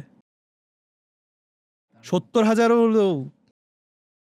হ্যাটস অফ ম্যান, মানে সত্যি, মানে পাইলটদের মেন্টাল স্ট্রেংথ, আমি ওকে দেখে বুঝতে পারছি কী লেভেলের মেন্টাল স্ট্রেংথ হয় পাইলটদের। Hats off. যারা যারা বলে যে এখন নতুন নতুন অনেক নাটক হচ্ছে যে এই করতে পারছি না, মেন্টাল স্ট্রেস, অমুক তমুক, একটুতেই ভেঙে পড়া, শেখো ভাই, শেখো প্লিজ, শেখো প্লিজ প্লিজ, ইন্সপিরেশন বসে আছে সামনে, প্লিজ শেখো। Thank you. হ্যাঁ, তো তারপর ওই সময়টা কি ছিল তোমার লাইফে, কি চলছিল 1.5 বছর? এই 1.5 বছর লোয়েস্ট পয়েন্টগুলো বলো, লোয়েস্ট পয়েন্ট কি এসেছিল? আমি আগে জেনারেল ব্যাপারটা বলি, হ্যাঁ তারপর বলো lowest এ বলো বলো, আসছি। Please please. জেনারেলি দেখো এই 1.5 বছর আমি খালি পড়েছি, কি পড়েছো? মানে প্রথমে তো রিটেনের জন্য পড়েছি, তারপরে ইন্টারভিউ বা গ্রুপ ডিসকাশনের যে পড়াটা ওটা খালি পড়ে গেছি, অন্য কিচ্ছু করিনি। আর হ্যাঁ, আমি এটা বলতে চাই, মানে আই এম গ্রেটফুল, আমি এরকম বন্ধু পেয়েছি যারা মানে স্কুলের ফ্রেন্ড বেসিক্যালি, আর কলেজেরও 1-2 জন আছে, তারা আমাকে যে মেন্টাল সাপোর্টটা দিয়েছে আদার দ্যান মাই পেরেন্টস, এরকম বন্ধু না থাকলে হয়তো মানে হয়তো আমি গিভ আপ করে দিতাম। তারা তোমার অনেক বড় সাপোর্ট সিস্টেম। অনেক বড়, মানে যখন হয়তো আমার বেরোতে ইচ্ছা করতো না, মানে স্বাভাবিক খুব সেটা যে 1.5 বছর বাড়িতে বসে আছি, আই ক্যান আন্ডারস্ট্যান্ড ব্রাদার। তো সেক্ষেত্রে একটা মেন্টাল স্ট্রেস থাকে, যেটা বলছিলাম, তো ওরা আমাকে বাড়ি থেকে জোর করে বার করে নিয়ে আসতো, ঘুরতে নিয়ে গেছে, তো কান্নাটা আসুক। তো আমি গ্রেটফুল। বলে দাও থ্যাংক ইউ, বলে দাও তাদেরকে আজকে Thank you. সবার সামনে। Thank you. কারো নাম নিতে চাইলে নিয়ে নাও, নাম নিলে কেস খাবে। না, আমার এতগুলো বন্ধু আছে স্কুলের, তো আমি কারোর ওরকমভাবে নাম নিতে পারবো না। I was joking, but thanks to them as well from my end, thank you. এবার হলো 1.5 বছর, হ্যাঁ তুমি এবার বলো লোয়েস্ট পয়েন্টটা কি কি ফিল করছো মেন্টালি, নিজে নিজে? লোয়েস্ট পয়েন্ট মানে নিজের সেলফ ডাউট, এটা সেলফ ডাউট হচ্ছে কি আমার মনে হয় সব থেকে বেশি ডিস্ট্রয়িং। এক্স্যাক্টলি, সেলফ ডাউটে পড়েছিলাম আমি যে ভাই কি করছি আমি, মানে যখন পাস করছি এক্সাম তখন ঠিক আছে, মানে ধরো আমি সেকেন্ড রাউন্ড যেটা ছিল, তারপরে যে ডিলেটা হয়েছে, সেকেন্ড রাউন্ডে পাস করেছি জানুয়ারি 2025-এ, তারপরে ডিলে ছিল, যখন এক্সাম পাস করলাম তো ডেফিনেটলি ভালো মেন্টাল ছিল, সব কিছু ভালো ছিল, তারপরে ডিলেটার সময়তে সেলফ ডাউট শুরু হলো খুব, কি করছি এটা আমি, মানে কিছু মানে আদৌ কিছু করতে পারবো না। তারপর তো মানে এটা খুব স্বাভাবিক, সোসাইটাল একটা প্রেশার থাকে, এতগুলো প্রথমত আমি জাজড হয়েছি এতগুলো টাকা নিয়ে, তারপরে মানে টাকা নিয়ে মানে কথা বলবো না, টাকা দিয়ে পড়ে তারপরে কিছু করতে পারছি না, মানে লোকে দেখছে না যে আমি এফর্টটা দিচ্ছি, সেটাকে ওই করতে দেখবে না পারার পেছনে তোমার কোনো দোষও নেই, এটা আরো বেশি বিরক্তিকর। এক্স্যাক্টলি। তো এখানে একটা সোসাইটাল প্রেশারে জাজড হয়েছি, আর যদিও আমার সেটাতে অতটা অ্যাফেক্টেড হয়নি, বাট মা বাবাকে অ্যাফেক্টেড হতে দেখে আমি ভেঙে পড়েছিলাম ডেফিনেটলি। বন্ধুরা তো তোমাকে টেনে টুনে বাড়ি থেকে বার করতে পারে, রোজ তো বার করবে না, না, রোজ করেনি, কারণ সব- ওরা ওদের লাইফে ব্যস্ত। মাসে 1 দিন বা সপ্তাহে 1 দিন বার একদম, করবে, একদম। বাকি 6 দিন তো তোমাকে নিজের সাথে নিজে ফাইট করতে হবে। এক্স্যাক্টলি, সেটা কি করে করেছো? সেটা দেখো লড়েছি, কি করে করেছি আমি ওরমভাবে কিছু বলতে পারবো না, কারণ মানে আমি অত ভাবিনি জিনিসটা নিয়ে যে মানে লড়তে হবে, লড়েছি, এইটাই। এর বেশি কিছু বললে আমি সেটা বানিয়ে বলবো। I can see the honesty. But হ্যাঁ, এই যে ডিলেটা হলো, এরপর ধরো সেপ্টেম্বর নাগাদ আগের বছর একটা ফার্দার কমিউনিকেশন পাই যে তোমাদের ফেব্রুয়ারি 2026-এ হবে ফার্দার প্রসেস। তারপর নভেম্বরে আমাদের ফার্দার ডেটসও চলে আসে, তখন ফুল সব কিছু ভুলে যাই যে এতদিন যা হয়েছে হয়েছে, এবার আর ফিরে তাকানো যাবে না, যেটা করব এটা লাইফ চেঞ্জিং, করতেই হবে। বাড়ি থেকে তো সাপোর্ট আছেই একদম, এখানে ডিনাই করা কিছুই নেই। প্রচুর পড়েছি, মানে পড়া ছাড়া আমি ধরো ফোন দূরে রেখে দিতাম মানে অ্যাজ ইফ ইউপিএসসির জন্য পড়ছো। একদম। মানে যেটা দেখানো হয় সিনেমাতে ইউপিএসসির জন্য, একদম ওই জিনিস। মানে ফোন দূরে রাখা বা খালি যেটুকু দরকার সেটুকুখানি বাইরে বেরোনো, এই সবগুলো কন্ট্রোল করে শুধু পড়েছি, নাথিং এলস। ফাইনালি ডেটও আসে, যেটা বললাম তো। আর এবছর জানুয়ারিতে প্রথমে গ্রুপ ডিসকাশন ভালো যায়। মানে অ্যাকচুয়ালি আমি এটা গর্ব করে ওরকম কিছু বলছি না, মানে খুবই ভালো যায়। আমাকে একটাও কেউ কিছু ক্রস কোয়েশ্চেন করতেই পারেনি, কারণ আমি যে পয়েন্টগুলো রেখেছিলাম টোটালি মানে অন পয়েন্ট অ্যান্ড ভ্যালিড ছিল। মানে তুমি কি ডিসক্লোজ করতে পারবে জিডির কি টপিক কি ছিল? ওপর বলা যাবে, তুমি যতটা পারো। তো এটা টপিক বেসিক্যালি ছিল হচ্ছে কি মানে এটা পাইলটের সোশ্যাল মিডিয়ার পোস্টস নিয়ে। তো সেই কারণে কি হার্ম হয়, মানে সেই কারণে কি হার্ম মানে সেফটি এফেক্ট হয় একটা ফ্লাইট অপারেশনে। তো এইটাই বেসিক্যালি ছিল।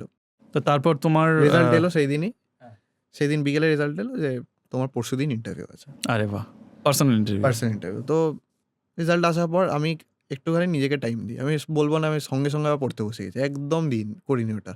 নিজেকে একটু টাইম দিই সেটেল হওয়ার, কারণ যতক্ষণ না রেজাল্ট আসছে, এতদিনের ডিলে, এতদিনের এফার্ট একটা মানে বিশাল স্ট্রেস কাজ করে যতক্ষণ না রেজাল্ট আসছে। ইমেল রিফ্রেশ করে যাচ্ছি, কখন রেজাল্ট আসবে। যাই হোক এলো, পাস হলাম, একটু নিজেকে সময় দিলাম 2 ঘন্টা, ফোন অফ করে ঘুমিয়ে গেছিলাম। দিয়ে উঠে আবার পড়লাম, সব কিছু ইটস এ নিউ ডে। একদম। সব কিছু করলাম, দিয়ে তারপরের দিনটা সময় ছিল, পড়লাম আবার। তারপরের দিন ইন্টারভিউ। একদম ভয় লাগছিল, ডেফিনেটলি ভয় লাগছিল। বাট অ্যাগেন ইন্ডিগোর যারা ইন্টারভিউ নেয়, আমি বলবো one of the best.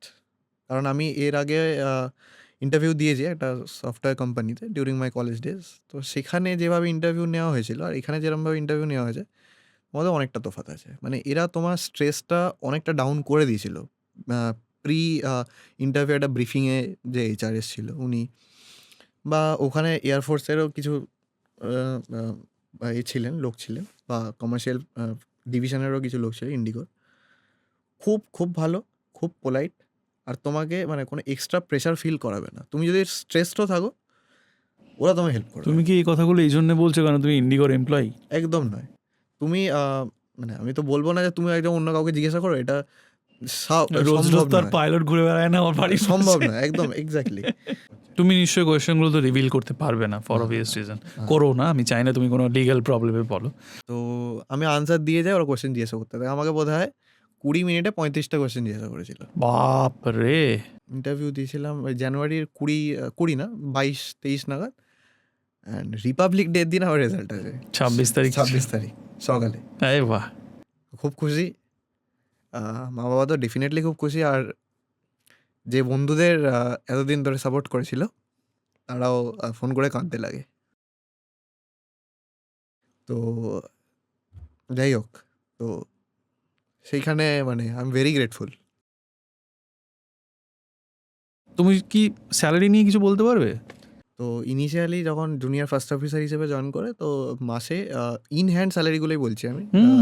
In hand salary starting হয় হচ্ছে কি 1 লাখ থেকে পার মান্থ। তো প্রথমটা এটা, তারপরে তোমাকে কিছু ফ্লাই করতে হবে। মানে এটাকে অ্যাকচুয়ালি বলে রিলিজ। মানে রিলিজ হচ্ছে গিয়ে তখন যখন ওরা বুঝবে যে হ্যাঁ তুমি as a first officer fly করতে পারবে। তো এই ডিউরেশনটা হচ্ছে গিয়ে ধরো উইথ গ্রাউন্ড ক্লাস ধরলে ইটস সাম অ্যারাউন্ড 1 ইয়ার। এবার কেউ বলে 6 to 7 মান্থস, কারণ সেটা হচ্ছে গিয়ে উইদাউট গ্রাউন্ড ক্লাসের একটা যে টাইম। গ্রাউন্ড ক্লাস ইন্ডিগো করায়, ওটা তোমার আর কিচ্ছু চিন্তা নেই, কোনো মেন্টাল প্রেশার নেই। তুমি ইন্ডিগোর কারিকুলাম ফলো করো, ট্রেনিং স্ট্যান্ডার্ডস ফলো করো, হয়ে যাবে। ফার্স্ট অফিসার হলে তোমার স্যালারি কত হবে? হ্যাঁ, এই ধরো 1 বছর কথাটা বললাম, 1 বছরে মোটামুটি in hand salary will be 1.8 2 lakh first officer হলে। ওকে। 1.8 ধরো, তুমি একটু কনফিগার তোমার লোন কত বছরের? 15 ইয়ার্স 15। তার আগেই নিশ্চয়ই হ্যাঁ, তুমি তার আগে ইয়ে আমার করে প্ল্যান দেবে। তাই, তার আগেই এটাকে সেটেল করে দেওয়ার। আর তোমাদের কি এরকম কোনো সিস্টেম আছে যে ফ্লাইং আওয়ার্সের ওপরে পে বেস হ্যাঁ, করে, অ্যাকচুয়ালি হচ্ছে কি এক্সট্রা কিছু পে? হ্যাঁ, হ্যাঁ, এগুলো হচ্ছে কন্ট্রাকচুয়াল আওয়ারলি রেট যেটা বললাম, এটা অ্যাভারেজ ফিগার এগুলো। তো ধরো একটা এয়ারলাইন, ধরো কেউ এয়ারলাইন দিচ্ছে 40 ঘন্টার, কেউ দিচ্ছে 50 ঘন্টা, আবার কেউ 70 ঘন্টায় দিচ্ছে। এই কন্ট্রাক্ট হচ্ছে গিয়ে ধরো আমি যে 1 লাখ স্যালারিটা বললাম, এটা ফর 70 আওয়ার্স। এর থেকে কম ফ্লাই করলে আইল গেট 1 লাখ, বেশি ফ্লাই করলে সেটা পার আওয়ার যে এক্সট্রা ফ্লাইং রেটস আছে বা চার্জেস আছে, সেগুলো আমি পেয়ে যাবো। কোনো এয়ারলাইন কি এরকম আছে যারা সাপোজ 100 ঘন্টার কন্ট্রাক্ট আছে কারোর সাথে, তাকে বললো যে ভাই তুই 120 ঘন্টা করে দে, কিন্তু 1 লাখ টাকাই নে? না, না, না, এটা করতে পারে না। এখানে লিগ্যাল কেস ইনভলভ হয়ে যাবে। এরকম কখনো হয় না যে 2 ঘন্টা 3 ঘন্টা আগে জানালো? স্ট্যান্ড বাই বলে ওটাকে।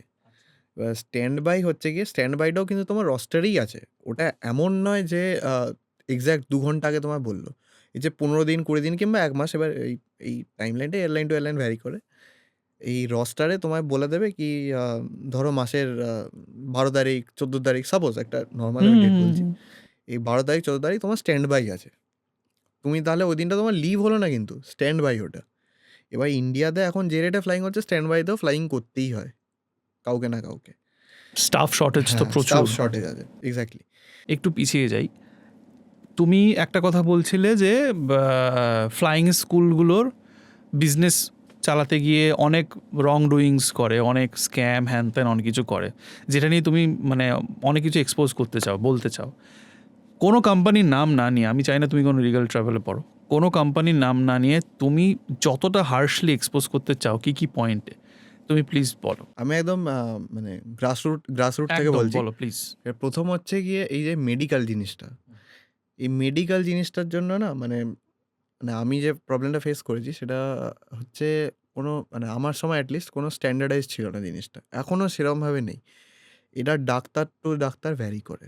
মানে এবার এখানে একটা প্রবলেম হচ্ছে গিয়ে, ধরো কোনো টাই আপ রয়েছে কোনো ক্লিনিকের সাথে, এবার তুমি সেখান থেকে করালে না তোমার রিপোর্টটা। সেইখানে সব ডাক্তার নয়, ডেফিনেটলি সব ডাক্তার নয়, বাট প্রবলেম হয়। মানে প্রবলেম করতে চাইলে করতেই পারে। করতে পারে। এটা মানে ওরকম স্ক্যাম বলবো না, বাট হ্যাঁ, এটা একটা ইস্যু। ডেফিনেটলি এটা অ্যালার্ট থাকা দরকার। অ্যালার্ট থাকা দরকার। তো সেই ক্ষেত্রে সলিউশন কি? সলিউশন ওরকম কিছু নেই, তোমার ডক্টর যা বলছে সেটাই শুনতে হবে। আচ্ছা, মানে আমার হাতে কিছু নেই। নেই। নেক্সট। নেক্সট হচ্ছে গিয়ে ধরো কিছু মানে এজেন্টস থাকে যারা বলে কি, আমি ফ্লাইং স্কুলে অ্যাডমিশন করিয়ে দেবো, এত টাকা দাও, এত টাকা দাও, 1 লাখ 30-40 টাকা, হাজার টাকা, 1 লাখ টাকা। হ্যাঁ, 1 লাখ 2 লাখ টাকা দাও, আমি অ্যাডমিশন করিয়ে দেবো কোনো এন্ট্রান্স টেস্ট ছাড়া। এবার এন্ট্রান্স টেস্ট যদি অফলাইন স্কুলে নেই, বাট যাই হোক, এরকম এজেন্ট থাকে। তো এইটা একটা বিশাল স্ক্যাম, বিশাল বিশাল মানে বিশাল স্ক্যাম। ভলিউম ওয়াইজ যদি তুমি বলো, স্পেশালি ভলিউম। ধরো কথার কথা একটা তোমার পার্টিকুলার ফ্লাইং স্কুলে ধরো 10 জন ভর্তি হলো, হোয়াট ইজ দ্য প্রবাবিলিটি যে 10 জনের মধ্যে কতজন ওইভাবে এসছে? 10 জনের মধ্যে যদি বলি, বেশি না, কারণ যেহেতু ফিগারটা 2 লাখ 1 লাখ এরকম আছে, তো ধরো 2-3 জনই আছে। 10 জনে 2-3 জন তো কম নয়। হ্যাঁ, না মানে আমি ওটা At বলতে least চাইছি, 30%। হ্যাঁ 30%। হ্যাঁ, তো 30% হিউজ স্ক্যাম। তো 30% ধরো এরকম স্ক্যাম আছে। আর স্ক্যামস বলতে ধরো কোনো ফ্লাইং স্কুলে অ্যাডমিশন নিলে, এটা ইন্ডিয়াতে না, এটা বিদেশের প্রবলেম বলছি আমি। সেই ফ্লাইং স্কুলটা ধরো এই নেই, মানে লিগাল অথরাইজেশনই নেই ফ্রম দ্যাট ওই দেশের যে এয়ারপোর্ট অথরিটির কাছ থেকে। এয়ারপোর্ট অথরিটি বা ডিজিসিএ ইকুইভ্যালেন্ট যে বোর্ড আছে ওখানে, তাদের থেকে কোনো পারমিশনই নেই। তো তারা চালাচ্ছে কি করে? তারা চালাচ্ছে না তো, এটা ধরো যে এজেন্টকে তুমি টাকা দিয়েছো, সে তোমার মিস ইনফরমেশন দিয়েছে। ও কাগজে কলমে আছে, কিন্তু অ্যাকচুয়ালি হ্যাঁ। ইনফ্রাস্ট্রাকচার নেই। এইটা একটা স্টুডেন্টকে অ্যালার্ট থাকতে হবে, কারণ এখানে একটা ডিজিসিএ ভালো কাজ করেছে। ডিজিসিএ একটা লিস্ট করেছে যে কোন ফ্লাইং স্কুলে ইউজুয়ালি এগুলো হয়, মানে কোন ফ্লাইং স্কুলের নাম নিয়ে হয় বিদেশে। এই 3-4টে মেজর ইস্যু হ্যান্ডেল করবে কি করে? মেডিকেল রিপোর্টটা তো বললাম। ভগবান ভরসে। এজেন্ট স্ক্যাম যেটা, সেটা হচ্ছে গিয়ে ওদিকে ভাবারই দরকার নেই। ওকে। মানে এখন অ্যাম্পল ইনফরমেশন আছে এগুলো ইন্টারনেটে, খালি একটুখানি সার্চ করতে হবে।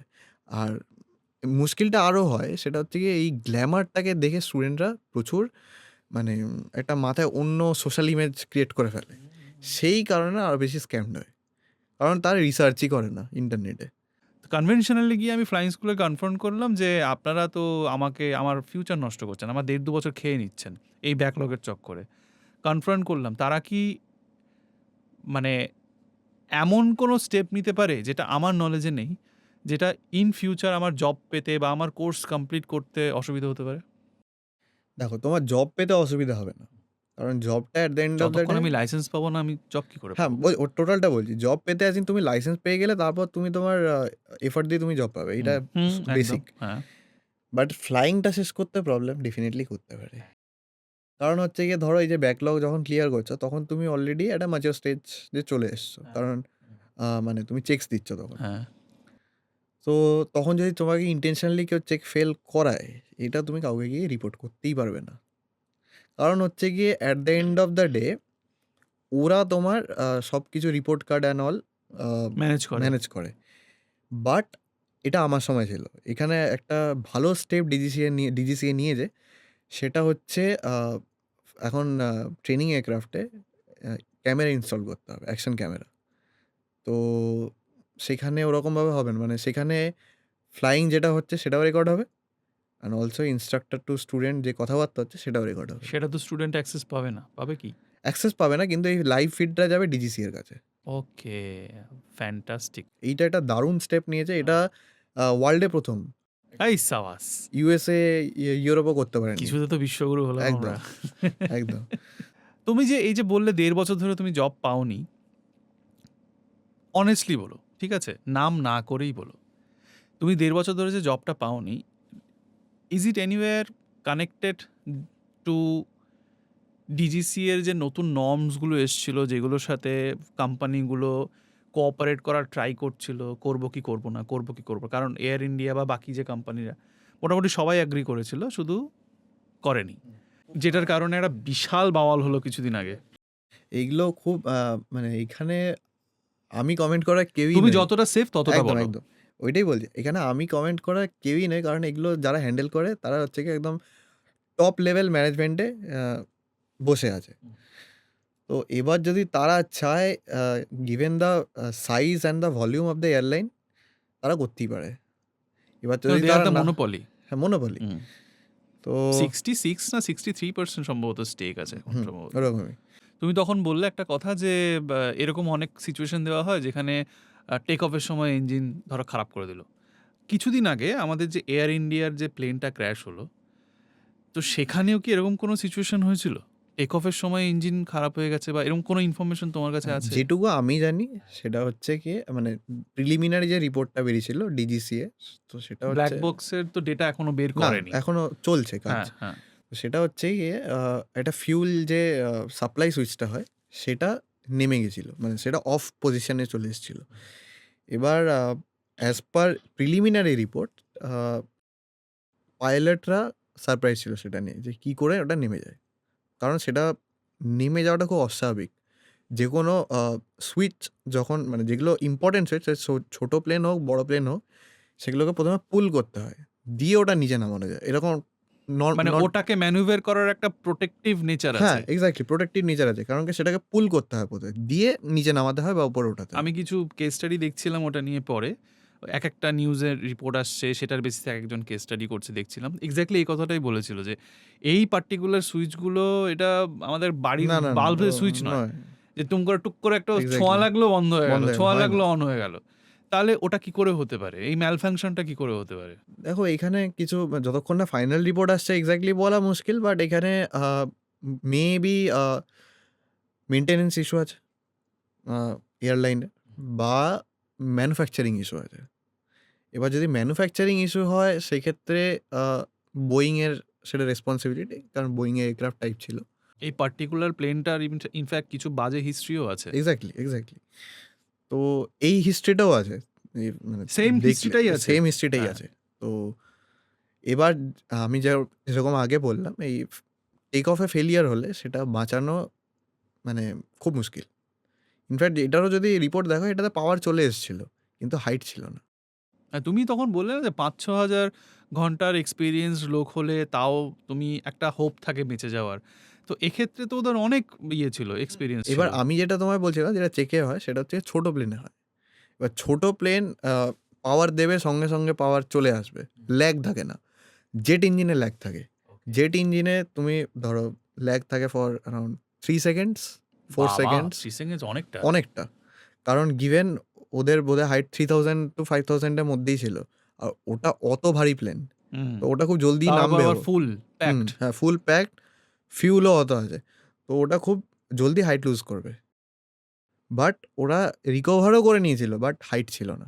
ইঞ্জিনে পাওয়ারও চলে এসেছিল, মানে রিকভারি অ্যাজ ইন ইঞ্জিনে পাওয়ারও চলে এসেছিল, বাট হাইট ছিল না। সেই লোকটার ব্যাপারে কি বলবে যিনি বেঁচে গেলেন একমাত্র survivor? Is it possible? Maybe মানে খুব লাকি হলে, আর কি বলবো মানে। কত রকমের থিওরি বেরিয়েছে, হ্যাঁ, এই হ্যাঁ, অ্যাস্ট্রোলজি, ওই হ্যাঁ, অমুক, ওই নাম্বারিং, শুনছিলাম এই তো। নিউমেরোলজি।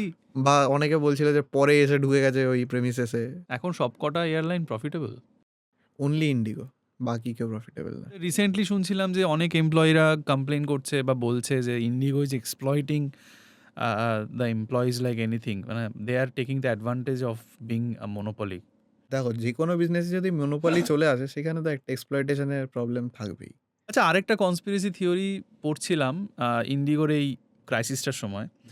সেটা হচ্ছে আমাদের দেশের বিগেস্ট দুজন বিজনেসম্যানের মধ্যে একজন, তিনি কোনো একটা সবচেয়ে বড় পাইলট ইনস্ট্রাক্টিং কোম্পানি বা স্কুল বা ইনস্টিটিউশন সেটাকে কিনেছেন বা স্টেক কিনেছেন অনেক বেশি। কিনেছেন, পুরোপুরি কিনেছেন না? পুরোপুরি কিনে নিয়েছেন। আচ্ছা, কিনেছেন। তো সেই কারণে কোথাও একটা গিয়ে উনি চাইছেন যে পাইলট ট্রেনিংয়েও আমি মনোপলি করব। সেই জন্য এরকম একটা স্কেরসিটি তৈরি করা যাতে এটা বাইরে প্রজেক্ট করা যায় যে পাইলটের শর্টেজের জন্য ঘটনাটা ঘটেছে এবং I am ready to produce the pilots as soon as possible. তুমি কবে লাগবে বলো? এরকম একটা কনস্পিরেসি শুনতে পাচ্ছিলাম। মানে কতটা সত্যি এটা? দেখো, এটা যে বিজনেসম্যান অ্যান্ড যে এয়ারলাইনের মধ্যে হয়েছে, প্রথমত কানেকশন নেই। নেই। হাউ ইজ ইট হেল্পিং হিম? যে ও তো কিছুটা ওনার অনুযায়ী তো কিছু টাকা, হালকা কিছু পকেট ঝাললে হয়তো সেই টাকাটা পড়ে যাবে। বাট এই ফিল্ডে তো উনি নেই, তো এই ফিল্ডে হয়তো একটা স্টেপিং স্টোন ওটা। সেটা কেন? মানে মানে তোমার কি মনে হয় যে উনি ফিউচারে এমন কি করতে চাইছেন যেটার জন্য এটা এই স্টেপিং স্টোন রাখতে হচ্ছে? ধরো এইটাতে মনোপলি ফার্দার করবে, তো সেই কারণেই মানে পাইলট ট্রেনিংয়ে মনোপলি করবে, সেই কারণে এরকম কোম্পানিটাকে কিনে নিল। তো হতে পারে ওনার ভবিষ্যতে এয়ারলাইন্সে নামার ইচ্ছে আছে। হ্যাঁ, হতেই পারে, একদম হতে পারে। বিগেস্ট ইনস্টিটিউশনটা যদি ওনার হাতে থাকে, হ্যাঁ। তাহলে উনি তো যত ভালো ভালো পাইলট বেরোবে বা ম্যাক্সিমাম নাম্বার অফ পাইলট বেরোবে সব তো ওনার কাছে যাবে। হুম তাহলে বাকিরা তো স্ক্যারসিটিতে ভুগবে। হুম তখন তো আরো ঝামেলা হবে, তখন তো মনোপলির ওপর মনোপলি হবে। একদম। সবচেয়ে ফালতু কথা কি শুনেছো ওদের মুখে? পাইলট হয়েও বাড়িতে বসে থাকতে হয়। এটা আমি খুব ইনস্ট্যান্ট বললাম, কারণ এটা হিট করেছিলাম আগে। তোমার ছেলে কি পাইলট হয়েছে গো? তাহলে তার মানে একদম। ছাতার মাথা পাইলট হয়েছে। একদম নাহলে বসে থাকে কেউ? একদম। এইটা বলেছিল বাইরের লোকের সামনে। আবার তারা কতটা ক্লোজ বেশ ক্লোজ, বেশ এখন close। আছে লাইফে? হ্যাঁ। প্রেম করো? হ্যাঁ? প্রেম করো বা না, করতে? এখন কেউ নেই। তুমি যদি কানেক্ট না করতে, আই ডোন্ট নো, আমার নেটওয়ার্কে বা ওর নেটওয়ার্কে, আমাদের কারোর নেটওয়ার্কে কোনো পাইলট ছিল না। আমরা ইনফ্যাক্ট, বিশ্বাস করো বা না করো, আমি একটা বলতে চাই, তুমি যেদিন মেল করেছো না, তার কত 1 সপ্তাহ 10 দিন আগে বোধহয় কোনো একটা কনভারসেশন বলতে যে কীরকম গেস্টদের ডাকা যায়, গেস্টের প্রোফাইল কীরকম হওয়া উচিত, আমি সবার পাগল করে দিয়েছিলাম বলতে একটা পাইলট জোটাতে পারছিস না তোরা, একটা পাইলট জোটাতে পারছিস না। বিশ্বাস করো, মাইক ছুঁয়ে বলছি, না না, ঠিক আছে, একদম হঠাৎ করে আউট অফ দ্য ব্লু 1 সপ্তাহ পরে তোমার মেল। তুমি বলো কেমন লাগলো? খুবই ভালো, মানে একদম আনফিল্টার্ড কথা, আর খুব কমফোর্টেবলি কথা বলেছি। To be frank, I am so proud, so happy যে তুমি নিজে থেকে এসছো।